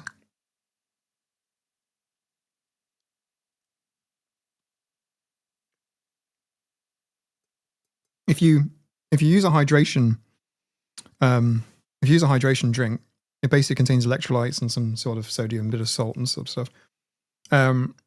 It will. It's a bit unnecessary, really. Just drink water. But like if you drink something like this, you're less likely to go and pee it out. Also, so it does genuinely hydrate you a bit more. I was not even casting Star Trek. Ah, you already got it. You may drink too much and have to pee every 10 minutes. So yeah, Stephanie B. That's exactly right. Yeah. I watched this little short by Lindsay Sterling, the violinist, and she was saying that she drinks quite a lot throughout the day, but then stops 2 hours before the show. So basically, she kind of either overhydrate. I don't know if this is what theatre people do. You overhydrate, and then you. Right, where are we in the poll? Share sweets candy with Nina. She doesn't deserve them. 0%. She didn't answer, so no. 19%. I'm with you on that one. Yes, share them. 81%. Okay. Nina?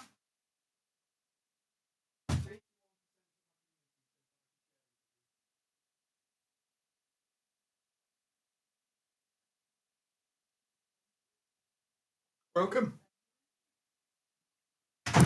She says thank you to the 81% of you that said to share them.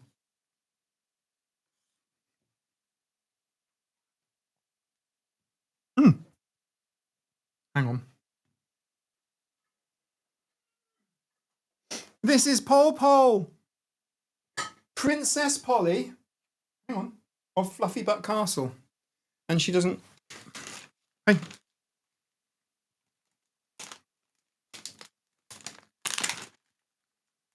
Saber, Princess Polly has not had any. I give you just a little bit, because Princess Polly needs to have. Okay? And you, Bruce. There you go. I won't pick Bruce up right now. You can wait for a moment. We have a strong sense of justice. Yeah, this is Polly. This is Princess Polly of Fluffy Butt Castle. Do you know what's really funny about that? That is actually her name on her microchip. She is called Princess Polly of Fluffy Butt Castle. If she ever went missing, people would post on social media. I've got this cat. The microchip database people said her name is Princess Polly of Fluffy Butt Castle.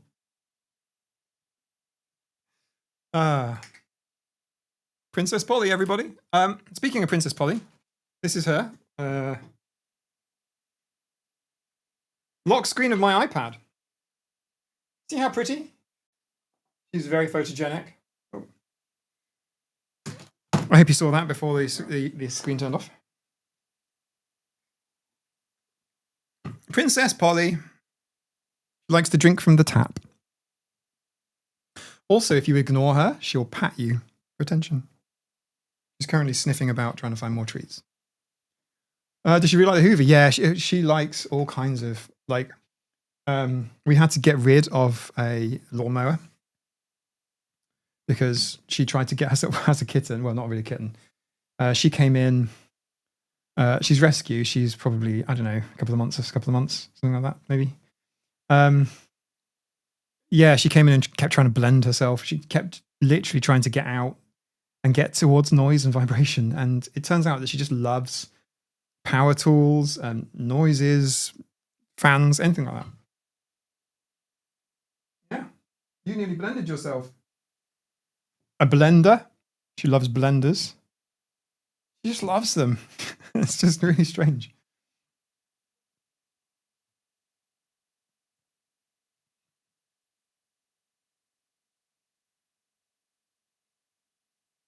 We have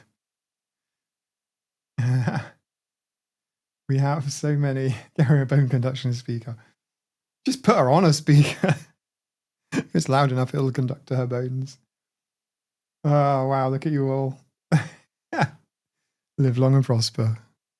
LLAP. My grandmother had a white cat, Suzanne. He lived well into his 20s. His name was Heidi Guy Guy. No idea how to spell it. I love the unusual names for pets. I've got to say, I quite like Meow Reese. That one was literally looking at us, wasn't it? Meow Reese. Data, cat person. Yes. Data is a cat person, or was a cat person. The Next Generation is my fave.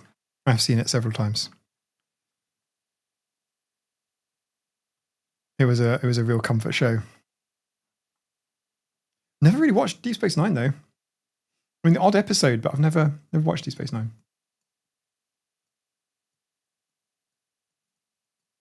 It was on when I lived in Germany. When I was little, there was one television channel that was in English, and The Next Generation would come on usually around the same sort of time as an American Lost in Space, I think. I think it's called Lost in Space, American show.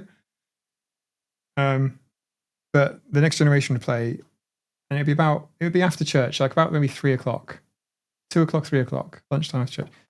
Really nice time. Yeah, that's when Next Generation played. Loved it. Our most recent cat was called the Wizzywig. And what you see is what you get.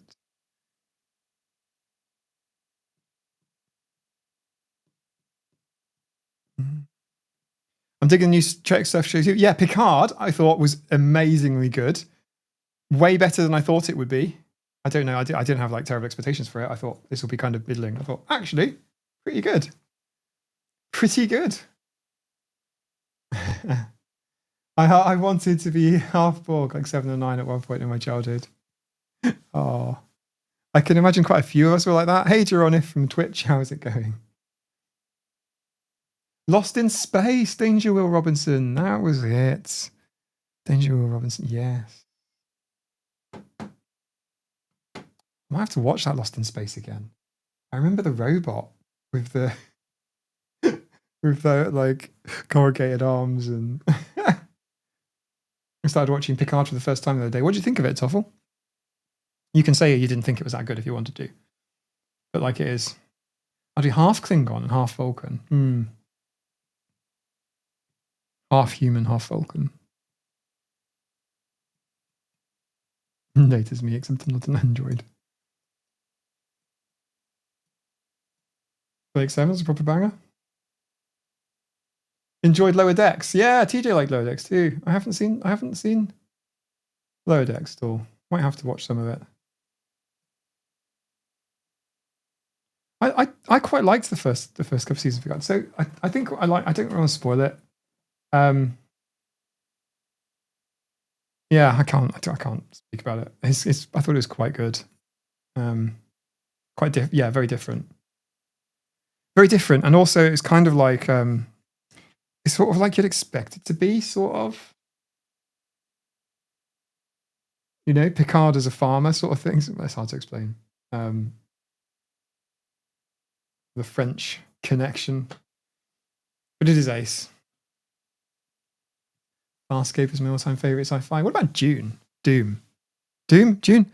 What's wrong with my voice? Dune. Frank Herbert. Dune. What do we think? I haven't seen any of the new movies, by the way, but I have read the books and I have watched the original film several times. What do we think? What do we think of Dune? I got into Dune when I was, 11, 12? This sounds really bizarre, and it really is, and I've got no way of reaching this person, but there was a soldier at the army barracks. So my dad didn't live on the army barracks because he had a family and, we had a house. But there was a soldier that lived on the barracks, and he had an Amiga.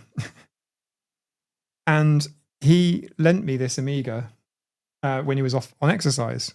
And it was so lovely because I got to play on oh my God, I got to play Amiga video games on a computer. I was so happy. And he also lent me, he said, have you heard of Dune? And I'm like, no. And he's like, Dune's amazing. And this soldier loved Dune so much. He had Dune posters, he loved Frank Herbert's Dune. And he lent me the books. And I remember not reading the books, taking them back to him. And he was so disappointed that I didn't read the books that he'd lent me. They're big. And it meant so much to him. He wanted me to read the books. So under intense pressure, I read the books, and quite good. Quite hard going, particularly as a kid, teenager, but I got the gist. I got the details. I liked the descriptions of the Harkonnen homeworld being so black and white. I haven't seen the new films though.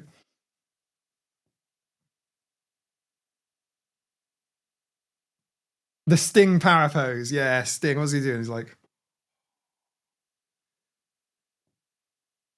yeah. The older Dune movie had several cringe moments that grossed me out. I agree with you, Stephanie. Yes. But is it the new movies? I will get around to the new movies.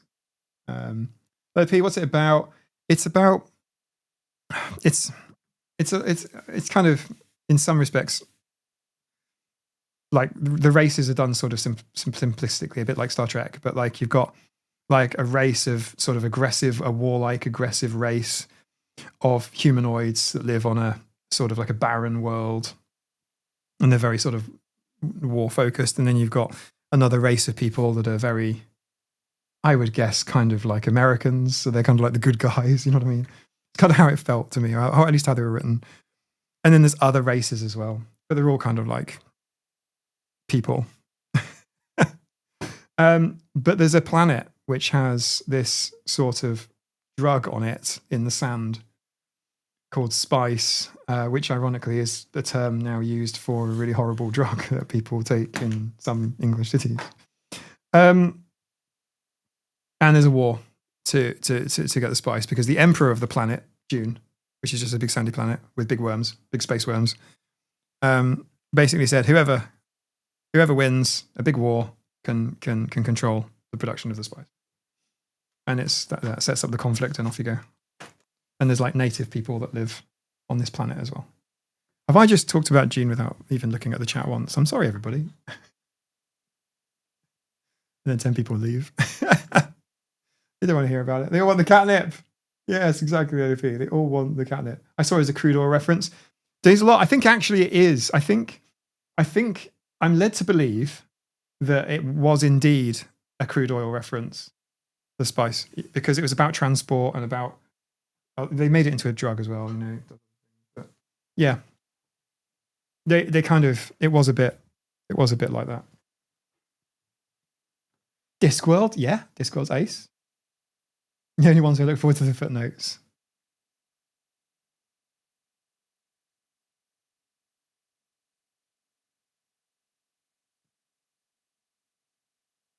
Eagle Rider says, TJ, you make me so proud of you as a nerd. Yes. Yes. Wendy, must go to bed now. It's tomorrow morning. It's going to be exhausting. Happy Christmas. All take care. Take care, Wendy. Give the kittens cuddles from us all. I guarantee that Wendy is married to a, what would you say in the US? Pastor? Vicar? It's a vicar. He's lovely, by the way. Joe, if you're watching, hello, welcome. But obviously churches get quite busy around this time of year.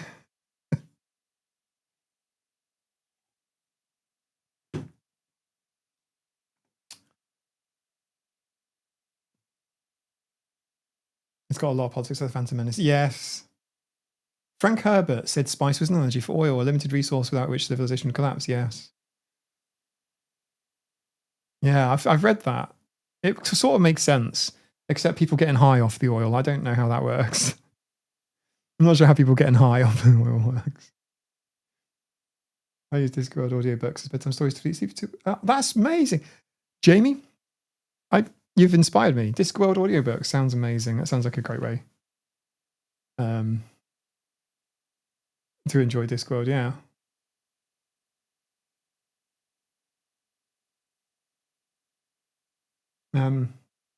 Up until a few years ago, when Nina turned 42, I got a Hitchhiker's Guide to the Galaxy that she didn't know about, which was amazing.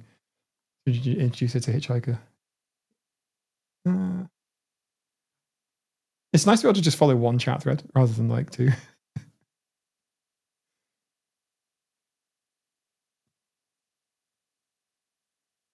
First book I finished with Star Trek, current book is A Monk. 2 books from now will be Star Wars. Not sure after that, except the 3rd book will be Doctor Who. You could crack open a Harry Potter book. Have to just ignore the author's politics and just enjoy the book. There's a lot of conflicted people really into Harry Potter and not so much into the JK. I know I'm laughing, but what can you do? It's like, I guess when Harry Potter came out, I was young adult and not really that interested in it. Steam has a discount right now on the Harry Potter game, the new one, if that interests you. Merry Christmas, Jason. I have a 9-book pattern I cycle through. Go, tell me. I'll tell you my 9 shots when I'm filming. I film 3 wide shots, 3 medium shots, 1 interesting shot, 1 establishing shot, and 1.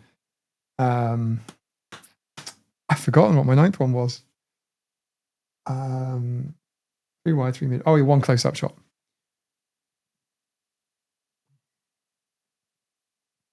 9-shot rule. If you ever want to make a vlog, there you go. Do that.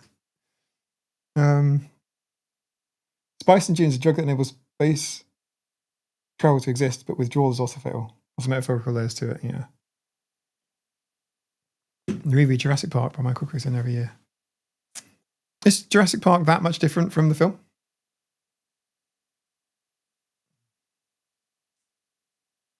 You're reading the Potter books in Latin, Scheukler? Holy shit. I need to hand in my autism card. Frank Herbert's books are metaphors on top of metaphors, lots of new age type beliefs thrown in. Yeah, I get that. I'm being very surface level about it and going, yeah. There was on that Amiga, he had a game, a Dune game. I'm not sure which one it is, but it'd be very easy to find. It was like almost like a point and click adventure almost, and I got hooked on that.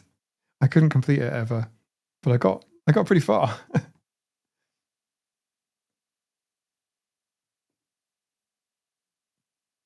It's an extremely different movie. About 5% of Jurassic Park making it into movies, but they got me hooked on reading as a kid. Interesting. When I was a little guy, my favourite book was A Swiftly Tilting Planet, third book in series of Wrinkle in Time. Rings a bell. Joker, I have them. I didn't say I read them. Oh, I mean, Harry Potter in several languages, including Latin. Haven't actually. You're a Latin Harry Potter as well. Goodness, and you also haven't read them. That's amazing. Yeah, it was on the Amiga, Jason, and it had a really good soundtrack to it as well. A good 8-bit soundtrack. Used to play the Dune game at a friend's house. It sort of had a voice as well. I'd recognise the intro anywhere. And I don't mean the one by Westwood Studios that turned into Command & Conquer. That's also a good game, but that's just a real-time strategy game, which didn't really have anything to do with the... It was set in the universe, but didn't really matter. The point-and-click game is still good. Yes, the point-and-click Dune game. This is going to sound really sad to you all. Amiga 500, I think it might have been one of those. It was an Amiga anyway. I had a BBC Micro B. And so for somebody, this soldier, I can't remember his name, is a young lad as well. He was only like a private or something. And I can't believe he had an Amiga on base, but he did. He had it in, and he let me under books, which I returned to him unread, and he was really disappointed. Then I had to go read them. I say them. I've just been the OG. I wasn't that into Dune. I was reading it out of a sense of guilt and obligation. But I think good. Yeah, it's definitely readable. It's not super complicated.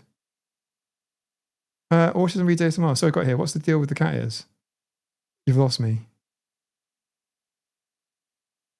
1992 Virgin Games Dune. Yeah, it could be. And this would have been in 1992 as well.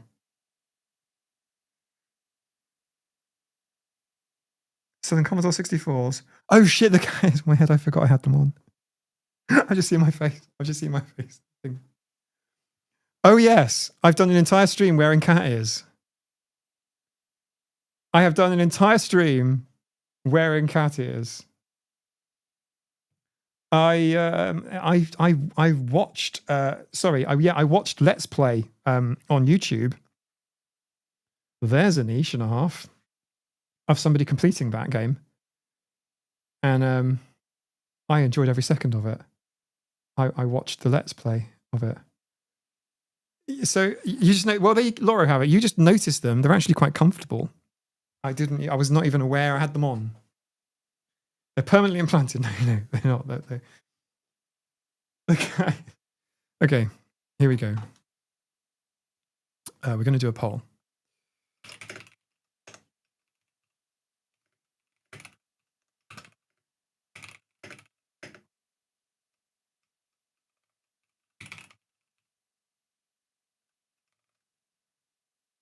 Okay, polls up, guys. Oh, guys? What do I mean, guys? I want to call you dudes, not guys. Polls up, dudes. Let me know. Drop a link on the poll. Click the poll. Everyone who's on the stream, just click the poll. Give me a thought on the ears, the cat ears. Now I know I wore them for the intro of my last movie, video, but I took them off. I didn't mean to take them off to say I'm not a girl, therefore off they come. That's what some people thought I meant, but that was just the way that it happened. I didn't mean it like that. That wasn't the message. I wasn't trying to send a subliminal.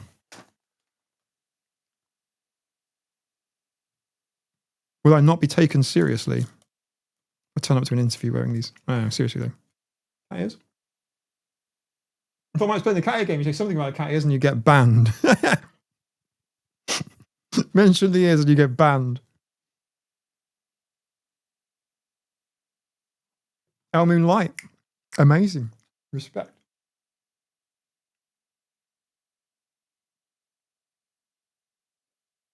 You do ask silly questions, Mike. What do you mean, Harriet? What is the silly question? You mean the poll?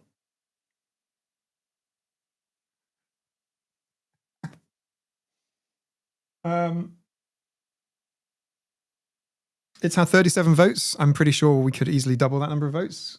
Please vote in the poll. It's PDA friendly. You don't really need to do anything or say anything. Just click or tap your screen on the poll. The poll is currently broken because it says 100% of people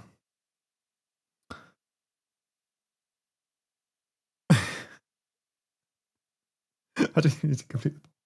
See, if you've got one person has said don't wear the cat ears. Damn you. Bet you can't equals PDA motivation. Who clicked no? Who clicked no? You just ruined the look of 100%. I'm going to pretend that your finger slipped. I'm going to pretend that you just sort of fat fingered it, which is what I do sometimes. Quite often I will like a video I didn't intend to, on YouTube, or dislike a video, or quite often I will subscribe to people, random people, because basically when YouTube gives you bugger all information on users, and I'd much rather use somebody's name or preferred name when I'm responding to them in comments, so I'll click their name, and then sometimes I'll accidentally click subscribe. I'm a PDA and we wanted to change my vote. I've abstained from voting because the only no option was one that didn't work for me. Oh, really? Oh, did you mean no? No, some other reason. There's a normie in here, says Jason. I don't really like that term, but I think that's a really funny way to put it. Cats aren't gender specific, so why should it be? Okay. I've accidentally disliked videos so many times that I meant to like them. Yeah, exactly. I feel the same way. H. Someone needs to make a pair of cat ear headphones that have microphones in the ears and a pass-through measure for the ears that can be made directional for loud environments. Holy shit, that's amazing. Holy shit. This is phenomenal. H, I don't know if you were on earlier. Jen was here for 2 hours and she has a pair of headphones with cat ears. But not like, that's amazing. That's what you've just described there. Whoever makes this first, I don't know if your idea is this is amazing. And while they're at it, can they also make the camel noses that you can just close off and the camel ears that you can close off as well? Yeah, but ones where you can twist the ears to pick up on different sounds, so you can put them behind you. I tried to change your poll. I've ended it. I clicked end. We're on 97% says yes, wear them, which is good enough for me. I'm not a furry and I wear cat ears. Do I have to be a furry? I just thought in my head, did I go out wearing them today? They're actually quite comfortable. So, because I've got quite messy hair and, quite a bit of hair. So when I put the ears on, they're kind of like cushioned. So you can't really tell, like once it's all like this, right? And it's all like that, it's all right. You can't see the band. You can't, does that make sense? So like you can't really see the ears. But I think they work. Yeah, I think they work. Sabre ears. What's going on here? Hey, Sabes. You and me, bud. Marie's just ears, yeah. So he doesn't need to make cat ear eggs and fives only cat ears, but I need good ANC more. Yeah, mod them. Good ANC is. Oh, I was telling my dad today about good ANC. I'm like, come on, just. I think the ears actually work pretty well with your hairdo. Yeah, I'm surprised. I think they probably do as well. I reckon they're all right. They're good vibes. Your discussion about June is having me looking up the technique of June from the 90s. I don't know them. New miles from home.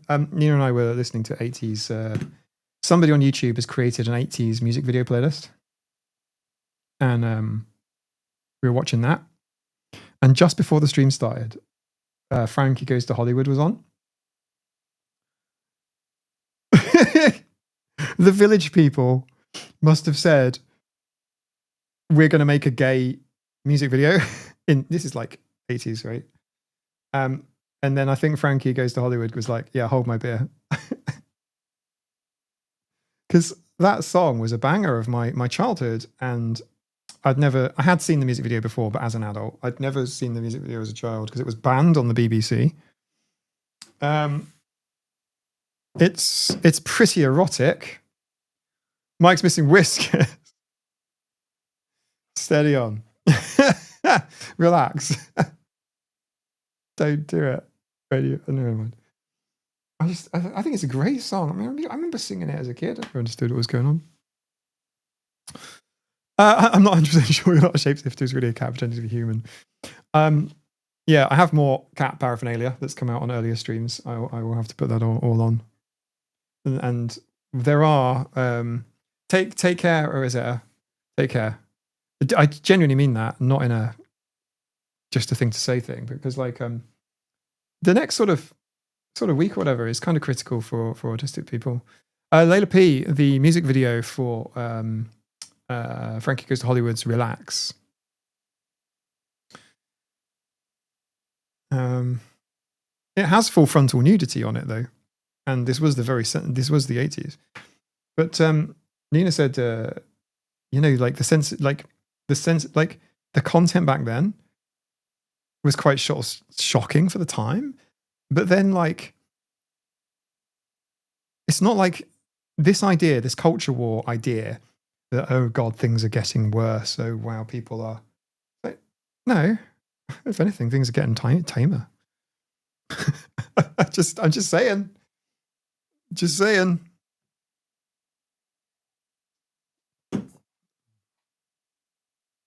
Yeah, big hugs to Rosetta. And then it went to number 1. Yeah, totally. Layla P, you do need to watch the video. It'll only be 3.5 or so minutes of your life, but you'll watch it with your eyes wide open. Let me tell you that. Famously, songs on the BBC can't mention commercial products. I just wonder, because obviously, you talk about, I don't know, like climate science, you have to have sort of climate science skeptic / denier on as well, or you talk about the Earth, whatever, they have to have like a flat earther on too, that sort of thing. They should do autist versus neurotypical. Shake it like a Polaroid picture. So if that played on the PVC, it would just be shake it like a picture, right? Yes, definitely watch the video. It's not like, I'm not saying it to shock you or anything. It's not, there's no element of that there. If anything, what it might do is it will make you go, okay. Well, because don't forget, like, especially the kind of, I speak to you all as, do you know what? I was ID'd. I actually got ID'd twice last year. It was at the early end of last year. So I haven't been ID'd for like, I don't know, 18 months or something. It's been a while, but I'm still trading off it. I'm still trading off of someone thinking I was a child. But anyway, and one of those times I was with my son, holy shit, it was amazing. He was like 16, and the person, the cashier, thought we were buying energy drinks, and she literally moved them all off the counter. And I thought, oh, this is funny. This is a joke, right? And she thought we were brothers. It was the most hilarious thing. And when she saw my ID and my year of birth was like 1981, and she was like, just so embarrassed. But I was like, don't be. It's totally fine. Anyway, like the prudish stuff. Obviously, it was all like gay back then. It was all like talking about gay people, and now it just seems to be similar, but kind of like trans people or queer people or LGBTQIA plus people, and I just feel like I've seen this shit before. But the moral outrage now doesn't feel as big as it used to be. There was no internet back then, but you know, there was a lot of stuff. Mary Whitehouse, a very famous figure in the UK. She was a clutching pearls woman. She literally, pearl necklace, haha. But like, no, seriously, she would be like literally clutching pearls. I believe, I don't know this is a fact, okay? And I know I'm saying it. Don't quote me on it and go, oh, Mike said this and he was wrong. I think I'm right. I think she coined the phrase, won't somebody think of the children? I think that phrase came from Mary Whitehouse, but she was very famous in the UK, organising letter writing campaigns to go, oh, this is too shocking, etc.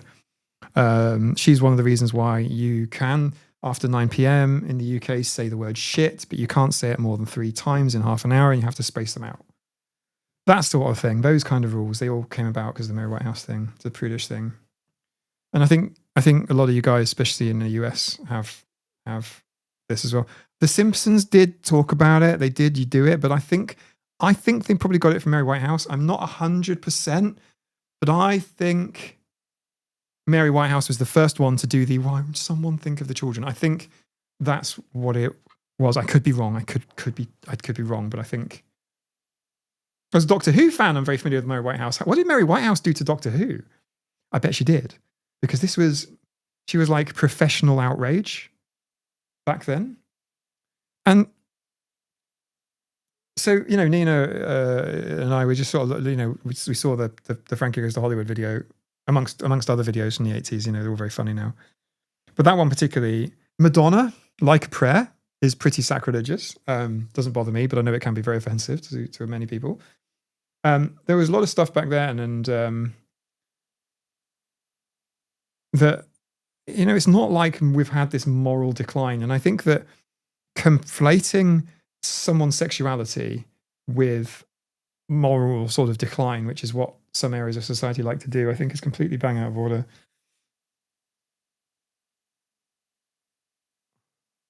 But Rome was before the watershed and it was filth. Okay. She hated Doctor Who as a frequent target. Okay. I want to know more about this. I'm going to have to Google it later if I remember. Yeah. She Mary Whitehouse. Yeah, she was big on stuff, and she got interviewed on the stuff all the time. Does UK mandate radio edits on the public airwaves? It's actually quite complicated because I'm even covered by rules as well. So, for example, if I ever did sponsored content, I'd have to declare that. Or the regulators wouldn't be. I'm not saying they would notice me, but you know, if it were complained about, it's really strange. You know, even YouTube is regulated per country as well. Nothing to do with the Google enterprise. It just is. Google AI says the character Helen Lovejoy from The Simpsons is also known for saying yes, but I want to know if that's based off of Mary. I think it is. I could be totally wrong, but there's a definite connection there. Because the Helen Lovejoy thing and the Mary Whitehouse thing, they are basically the same person. ZZ Top had a single called Woke Up With Word, and that was played on British radio because nobody here knew what it meant. Okay, that's really funny. That's really funny. Emily's a big Doctor Who fan, says Helen. I know this. she had a wicked Doctor Who top on Kitten Adoption Day. Living in San Francisco, it's easier to forget that people are morally outraged about people's orientation and expression. Of course, we were just outraged about other things because we have Berkeley. Yeah. It's totally a thing. Like 100% toast.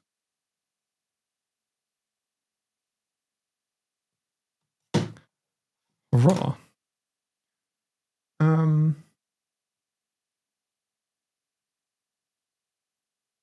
Yeah, the moral outrage. I think it's really funny. But it just is what it is. I had no idea that Frank Goes Hollywood thing was so, you know. And I mean, yeah. You'll see someone dressed up like a Roman emperor, full frontal nudity in the video, and I didn't see it, but apparently there's a giant golden Willy statue in that film as well. I've got to say it did pass me by, but yeah, I can understand why some people would be upset by that, because we should be ashamed and cover us. Just saying, like. And was just based on more of a general archetype. As I said over here, we had typical calling for warnings on music. Okay. I remember a lot of heavy metal stuff, as in like, Doorways to Danger, if that rings a bell with anyone. That was definitely a thing. Golden Brown. Oh, yeah. The Beatles as well. Lucy in the Sky with Diamonds. Yeah, there's an awful lot. Mr. Tambourine Man. Another one. Yeah, there's like, I don't know. They're just.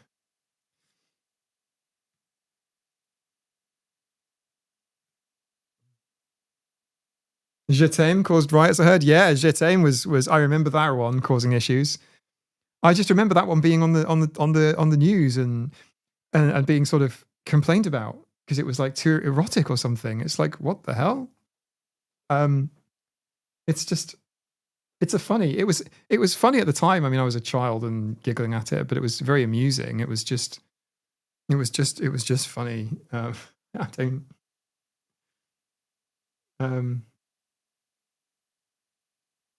Just a sister appearance at Senate hearings on rock music. Really? Wow. If you want a funny one, Johnny Rotten is his stage name. He was the forefront guy of the lead singer of the band The Sex Pistols, which is a punk rock band, an early punk rock band. And obviously they called themselves the Sex Pistols. They've got a really sort of funny, kind of offensive, depending on your political leanings, song called God Save the Queen, which they were really famous for. It's kind of an anti-establishment thing. But the point is they got banned from the BBC for speaking out against Jimmy Savile. And yeah, they weren't played for years on the BBC for speaking out about Jimmy Savile at the time. Yeah, interesting one. Interesting, isn't it? How moral outrage and moral panic. The guy's got a seemingly offensive band name, and he happens to be saying something very reasonable. that's the BBC are like, don't say anything libelous. He's like, it's not libel. It's true.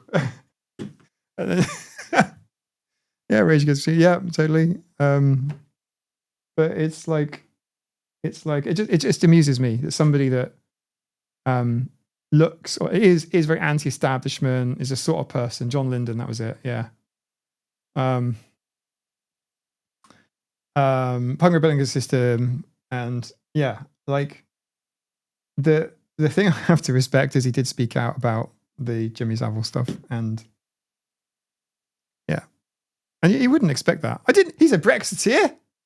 He can sod off. I'm sorry. I'm trying to keep politics out of it. Like, I didn't know that.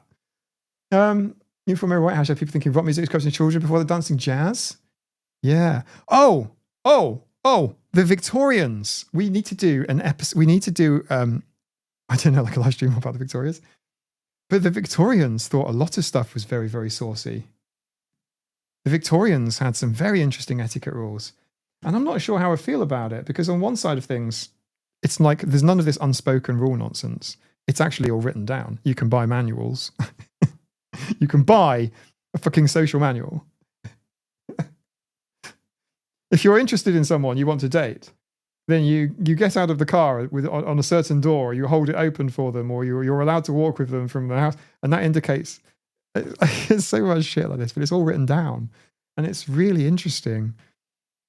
That's not a joke what I said, by the way. That's all true. Like it's some funny stuff. Victorians had some funny stuff. But yeah, they were very, very offended by a lot of stuff. I've been the Victorians for a lot of silly rules. Yeah, Helen, yeah, I agree with you. I think a lot of stuff is hangovers from the Victorians, like these bloody trees. But they wrote social manuals, though. This is it. They literally, they did the etiquette. You could learn it. You could learn it all. I mean, I think it's all very pretentious and weird, but Victorians found piano legs to be erotic, unless it's a myth. Well, Jenny, they covered them up sometimes. Some shows, they covered up the piano legs. Yes, that is, I don't believe that's a myth. That's on the extreme end of things. But yeah. Did they have cars in Victorian times? I think during the latter of it, yeah. In some respects, they were quite progressive. You know, the Victoria and Albert, they did like they basically did CEX every year, not SEX, CEX. They did like a tech and kind of, you know, hey everyone, look at this, it's a pineapple, wow, you know, all of that sort of stuff. I mean, obviously Britain had an empire back then and it was very imperial, but still. Linda was complaining about immigration to the UK during an interview in which she doubled down in support for Brexit this year. What the hell? That's not, yeah, okay, I guess people change, but you know, I can't imagine him saying it, but I'm not saying he didn't. What, really? Worked in an auction gallery, the books we saw from that time. That's amazing. 2 pairs of cat ears now. Well, yeah, look. Look. Look at that for a thumbnail. That mouth open YouTube face. Thank you, Saber. Good sport. Renting a pineapple. Yeah, people are funny. I've got no need to rent a pineapple. Like, is that the same thing as like painting the wall or something to make it look a little bit better for a YouTube video? Like, I did that pre-YouTube, but well, Nina did that wall actually. But yeah, it's really strange. It's like, what? They wrote train travel was dangerous because they thought human bodies, cars as well. Yes, they did have cars because there was the person walking in front with a flag. San Francisco has a lot of Victorian homes. Yeah. I mean, the Victorians built the Isle of Man. If none of you realised, basically the Isle of Man's built by the Victorians. The Isle of Man is a giant engineering project. Most of the buildings are Victorian. Yeah. We've got the Europe's biggest water wheel, Victorian, pump up from, you know, water from the lead or tin mines or whatever. Yeah, Victorian everything. Victorian sewer works, Victorian, you name it. Crumbling Victorian infrastructure. Status seekers trying to outdo the neighbours because they had a pineapple. I've got to put this in a video. I have to put it in a video. It's like, sorry for the mouth noises. I'm doing the plumber thing going, that's going to cost you. Yeah, the Victorians did a huge amount. We've got a Victorian steam railway here, which I've never used. This is the Thomas the Tank Engine Island of Sodor, by the way.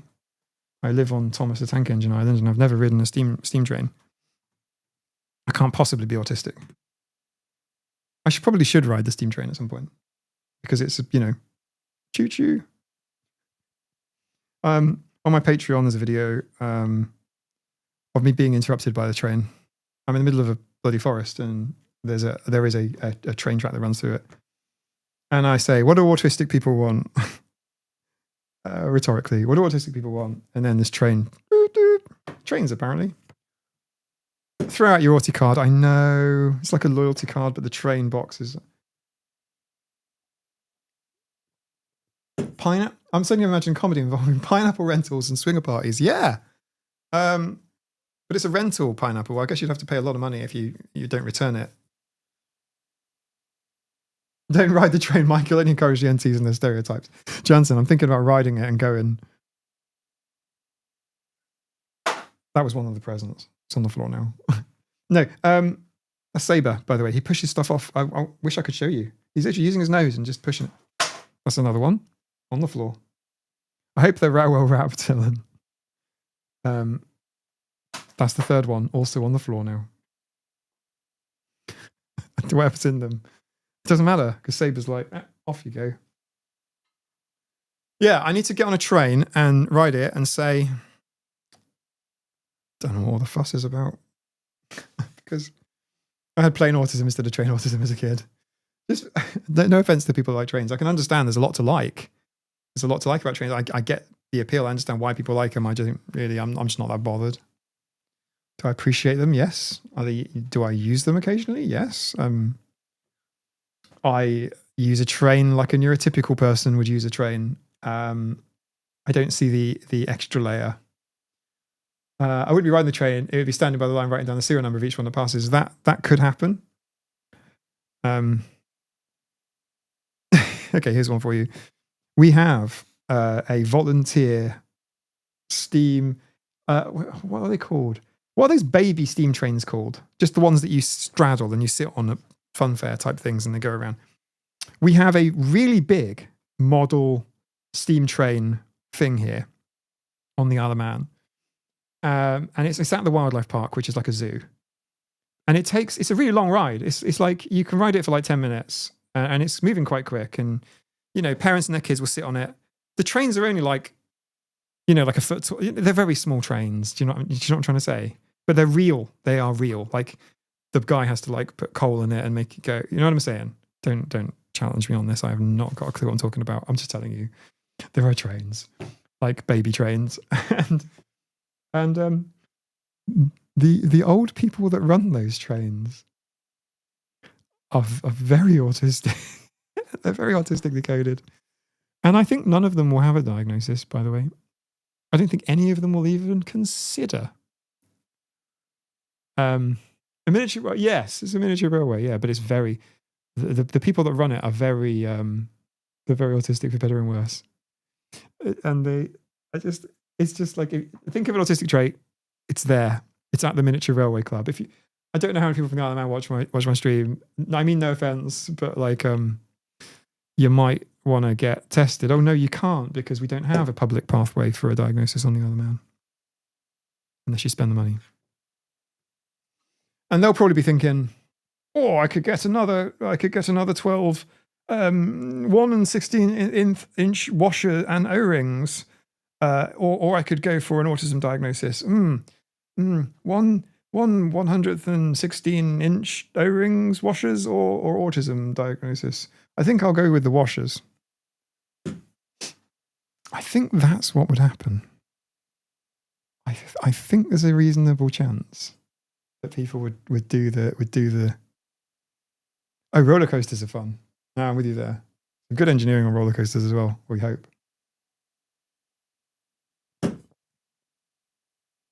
People, not a big fan. Thank you for joining. It's nice to see you because you're clearly a person.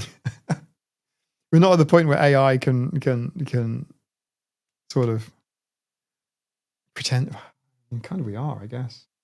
If you've ever used Twitter or X in the last sort of year, I haven't. It's full of bots. It's literally bots making content for other bots to reply to. It's weird. It's a strange world we're going to end up in. We're going to end up in this weird sort of world, I think, where we're going to have kind of like OnlyFans bots, you know, like fake OnlyFans kinds of accounts, creating content for other bots to see and vote on X, Twitter, or other social media if it doesn't get blocked. It's a bizarre world where the majority of the interaction, you know, is bot. It's bizarre.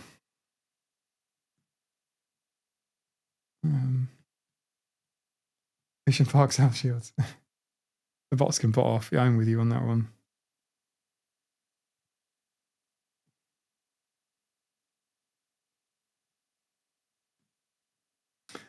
Toffel, I use a train like a distressed autistic rather than an autistic person with a special interest in trains. I probably confused the neurotypical. I'm sorry. Right, so they probably don't need a diagnosis for having enough absorbed in special interest. Also, I think you're right, yeah. There's a decent group of them, and they're all retired people. I'd say probably 4 men to 1 woman, all boomer generation type. And they love this train network, and they run it, they operate it, they charge for rides, and they give you little tickets and bring the tickets at the stall and put the hat on and the thing that produces they do all of that, and they love this thing. And I shit you not, that is they are obsessed with it.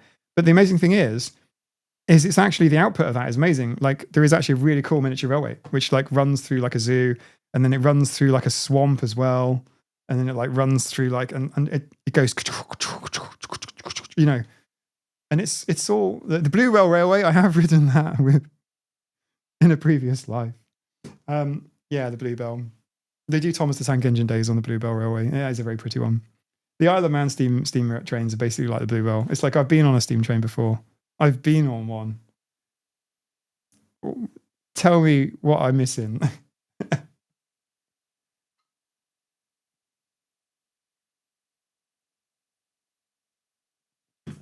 Harriet, where most content spots, the conversation from ad money will tank, so business will stop putting money into ads. I think so, yeah. It might be a long reach before that happens, you know what I mean? It might take years. I think it will. With the mini steam trains. Oh, the Blue. Okay, are we talking about like, hey, I like the Blue Railway, I like this railway, I like that railway? Or are we talking like, I need to go there for my own sanity? I've had a really shit day, and the only thing that will fix it is a ride on a steam train. That will make it all go away. What are we talking about? What are we? Because I don't get it. I'm like, I would ride a steam train, go get like an ice cream, and then come back. It's all very nice little Sunday out, whatever. That'd be lovely. And, but like, I don't know if you've ever ridden a mini train that wasn't in a zoo. Oh, I've been on one's Tiny Child and What's the Girls and Pregnant with Max. Oh, I want to get the Moomin train. I saw photos. I think they're in Japan. There is a Moomin train. Super fast, just a white blur. And you go, that blur. You get through Moomin Valley in like 0.5 seconds. Right, we've done it now. It's the same as catching a bus. I don't mind, I guess. I used to commute into London on Southeast trains, or Southwest trains, I think it was called. I don't know why. But it would be like 40 minutes of this. And it would smell of Burger King and piss and stale beer and sweat. And then there'd be like the handle things that you'd have to hold on to. Depends how busy it was. If you got on the wrong train and you ended up on the more expensive peak train to get you there for 9, basically. And it'd be like, and no noise cancelling headphones. They basically didn't exist. I mean, you know, if you were posh or whatever, and even then, first gen Bose kind of thing. And the smell of Burger King, and which actually Burger King smells nice when you're hungry, but like, you know what I mean? And piss as well. The smell of piss, and because obviously people are coming back from like late nights on the same vehicle that doesn't get cleaned, you know, until the morning. And you got that ka-clunk, ka-clunk, ka-clunk, and you can't time the ka-clunks from the so it's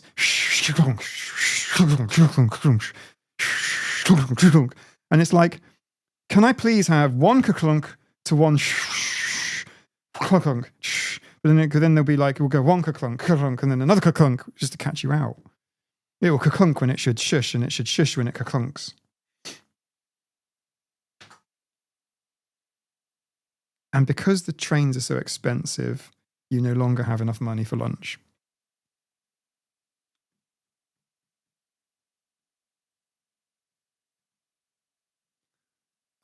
And with that, more people leave. It's just, that's what the experience is like. And you know, that's why people are miserable, I think. Helen, stale sweat is worst with the piss. Yes. Yeah, I don't believe people are urinating on the trains. I don't think that is, I think that's a rare occurrence. But for some reason, that is the smell of the train. The trains smell like the London Underground on a hot day. Unwashed bum holes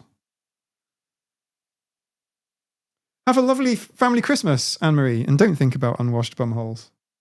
Have a lovely time with your family. I hope you have a lovely time with them.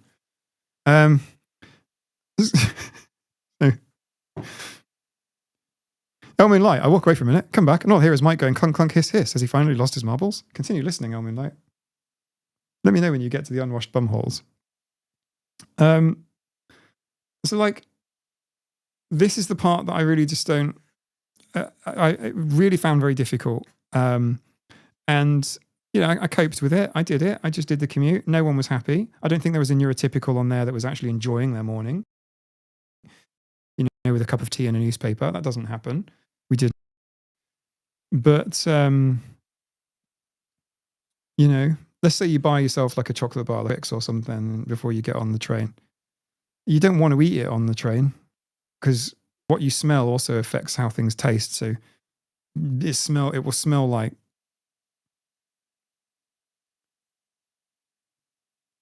Yeah. Merry Christmas. Die Hard is a Christmas movie. Yippee-ki-yay. How are we enjoying the long live streams again? Are we good? Are we good? I appear to have a reputation for long live streams and haven't really... We do after parties. So what we've done and sort of gotten into the pattern of is we do sort of a 2-hour live stream every Tuesday, for those of you that are new, starting at 7:30 UK time. I'm sorry, this time minus 3 hours, 50 minutes or something. And all kinds of stuff. The channel does all kinds of stuff too. Tea and Tales. The last one was with Pierre Novelli. That was really good fun. There are other ones.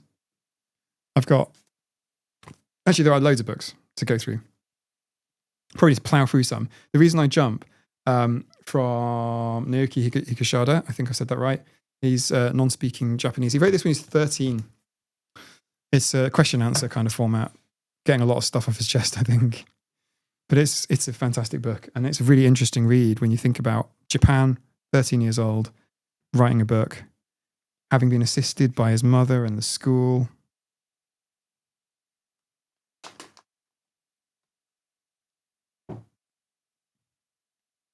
Is there a Die Hard with a Y-E? Picking a bicycle, I think, is much nicer, Barry.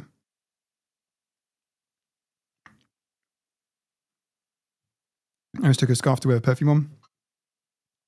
What I recommend now... Oh, I don't have it in here because it's in my car.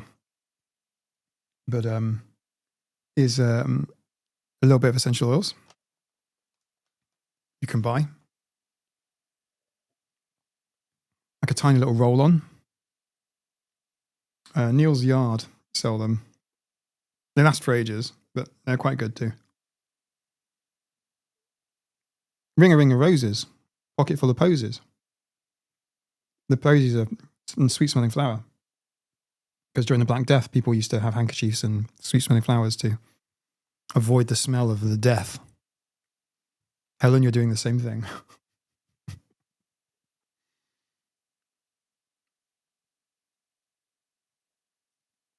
Die Hard would be an amazing name for a hair salon, Russell. That would be a fantastic name. I love the funny, like... I wish Chinese restaurants would do the funny ones as well. You know, wok and roll or whatever. They all like Golden Best Tiger or something. They're all... None of them are ever like funny. Well, some of them are. But not enough. Not enough. Right, I'm gonna pop to do. I'll be right back. I might as well put Hydra song back on. You definitely want Hydra song. Hydra baby. Deck the halls with boughs of holly. 'Tis the season to be jolly. Don we now our gay apparel. Fa la la la la la la la. Troll the ancient Yuletide carol. Fa la la la la la la la la.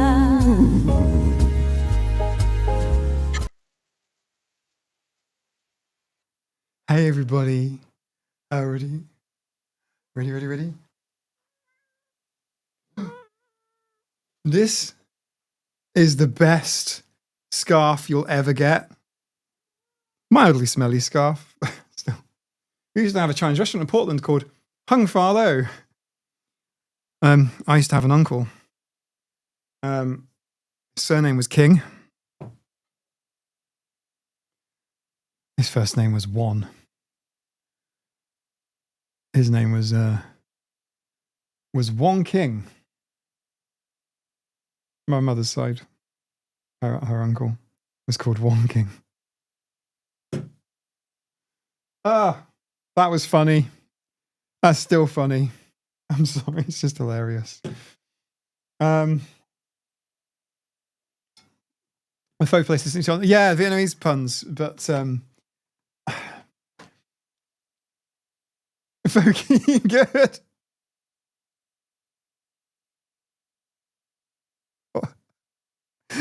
Yes, that's what I'm talking about. It doesn't need to be rude, but it.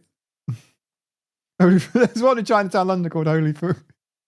Yes, Tracy, that's what I'm talking about. That's where the jazz is. Oh, hey, Laura Havoc.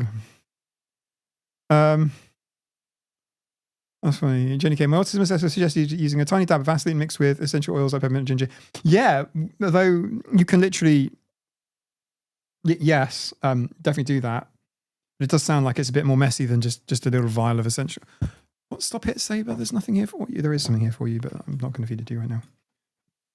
Sweeney Todd's. I've actually seen a Sweeney Todd's Barbers quite a bit. There was one in Farnborough. There was one in Guildford. I think Sweeney Todd's quite a common name for a barber. I think it's good.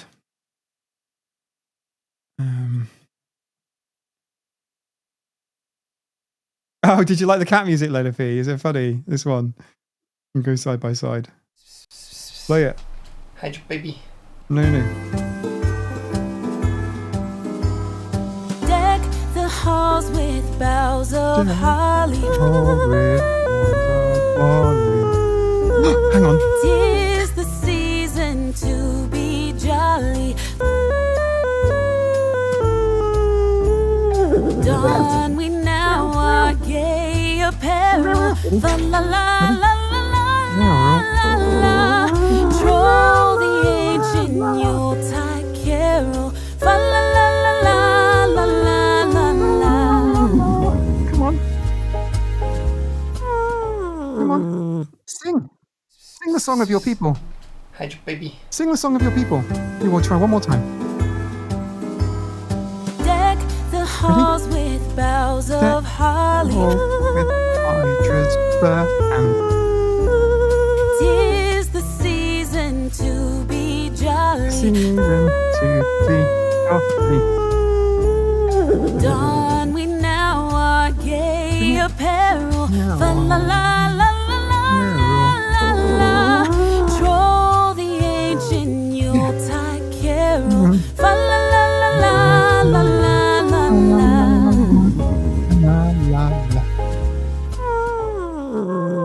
Yes.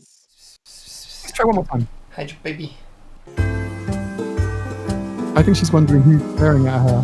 Deck the halls with boughs of holly. 'Tis the season to be jolly. Don we now our gay apparel. Fa la la la la la la. Troll the ancient Yuletide carol. Fa la la la la la la la.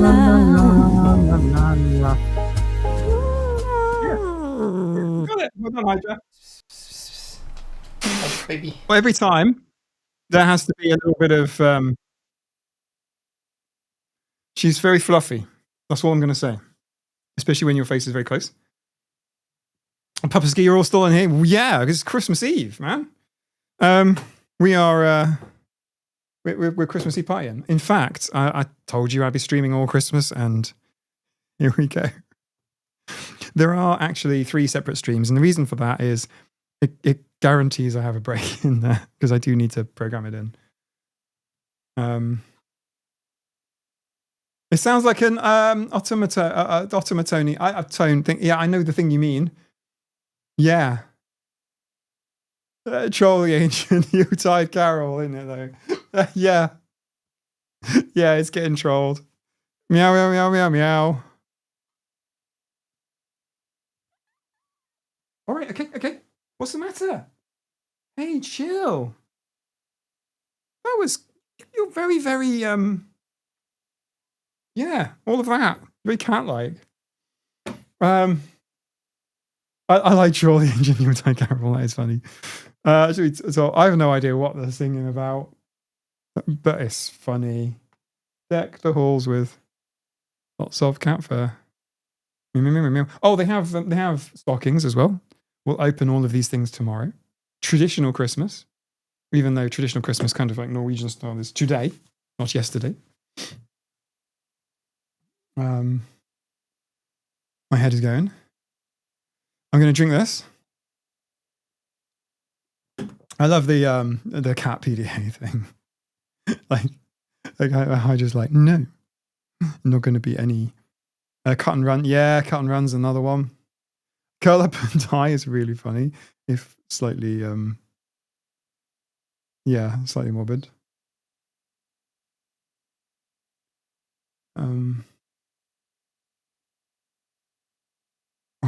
No.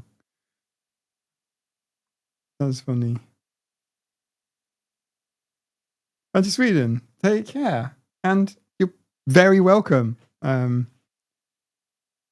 Stimulate. I like that one. Sense of evolution. Physics. I've seen that one before.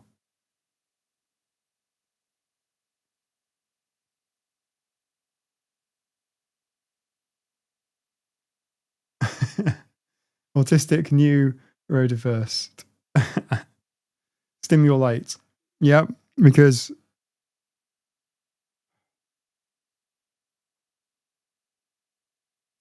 that's the radiator thermostatic valve making a bit of a buzzing sound.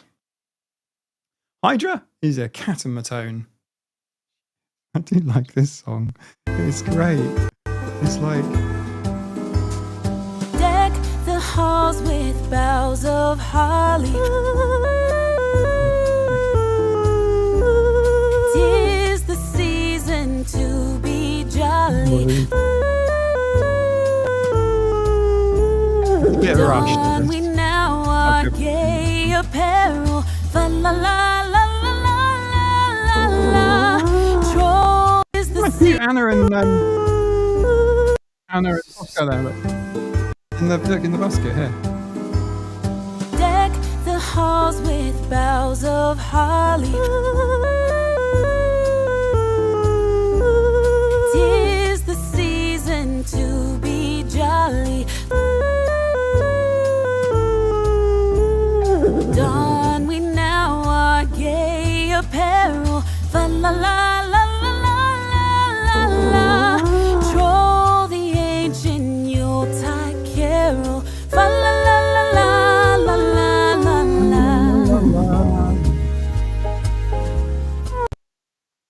It's pretty cool, isn't it? Like the grrr. There you go. That's more for like Helen's kittens benefit, also Hydra's kittens. Right. I will see you all very soon. So for me now, it's 11:30 at night.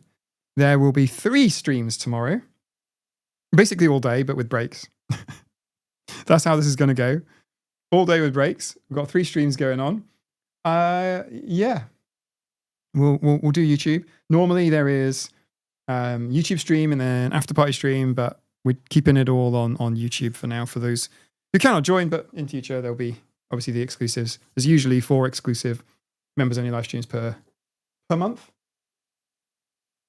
What do you want? Oh, that's so sweet. I thought Dottie and Tosca were going to just like give each other a little slap. But actually, Dottie's like, hey, I'm going to slap you. No, I'm not. Give me kisses. And then she's now been pinned down by Tosca cleaning her. That's basically what's happening. So we are not gone, but obviously eating and sleeping has to happen. So I also want mince pies, like something bad. So I might make mince pies either on stream or something. Helen, you know where I am. I'm going to be on the Discord. So good night, everybody. Merry Christmas. Die Hard is a Christmas movie. Put that on next. If you just load up Die Hard and watch Die Hard. And we will...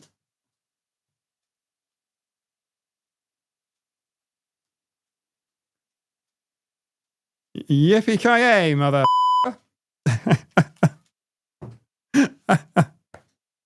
Okay. We haven't got mince pies either. Helen, we need to sort this out. Solar Flare, thank you. I watched for a few hours, woke, and you're still there. Solar Flare, I'll let you into a little secret. I've been streaming 4 hours, however. What's the longest stream been? What, 8 hours? 8 hours? I've done 8 hours solid, I think. That's happened.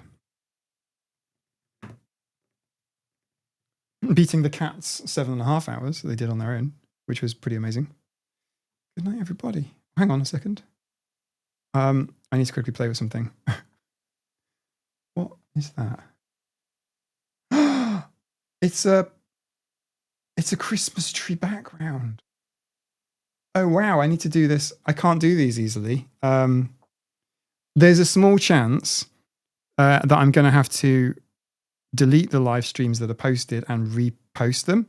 So if you click notify me, your notification might not work when it comes to stream time. I just thought I'd let you know. If I do cancel the current streams and then have to recreate them, because I had to do that one today, just note down the times and put an alarm on your phone or something, because you might miss it. But yeah, if you just tune to this channel in about sort of 9 hours time, you know, that sort of thing, we've got tons of Christmas stuff going on. There'll be a lot of Christmas stuff. I'll see you all soon. I'll put my outro on. This one. I'm going to be in the Discord, but I'm not going to stream. I'm going to go lie down with a cup of tea and a sandwich, a very Christmassy sandwich. Merry Christmas. Good morning. Good night. See you soon.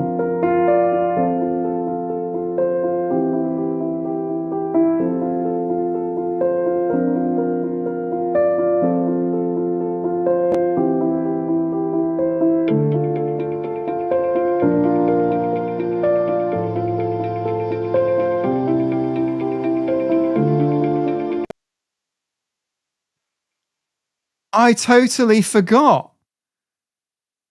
200 XP all Christmas. 200 XP. I'll set it up in a moment. 200 XP for the next, 48 hours? Over Christmas, 200 XP. Get your cool colors on Discord. I'll see you soon.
baby. Deck the halls with boughs of holly. 'Tis the season to be jolly. Don we now our gay apparel. Fa la la la.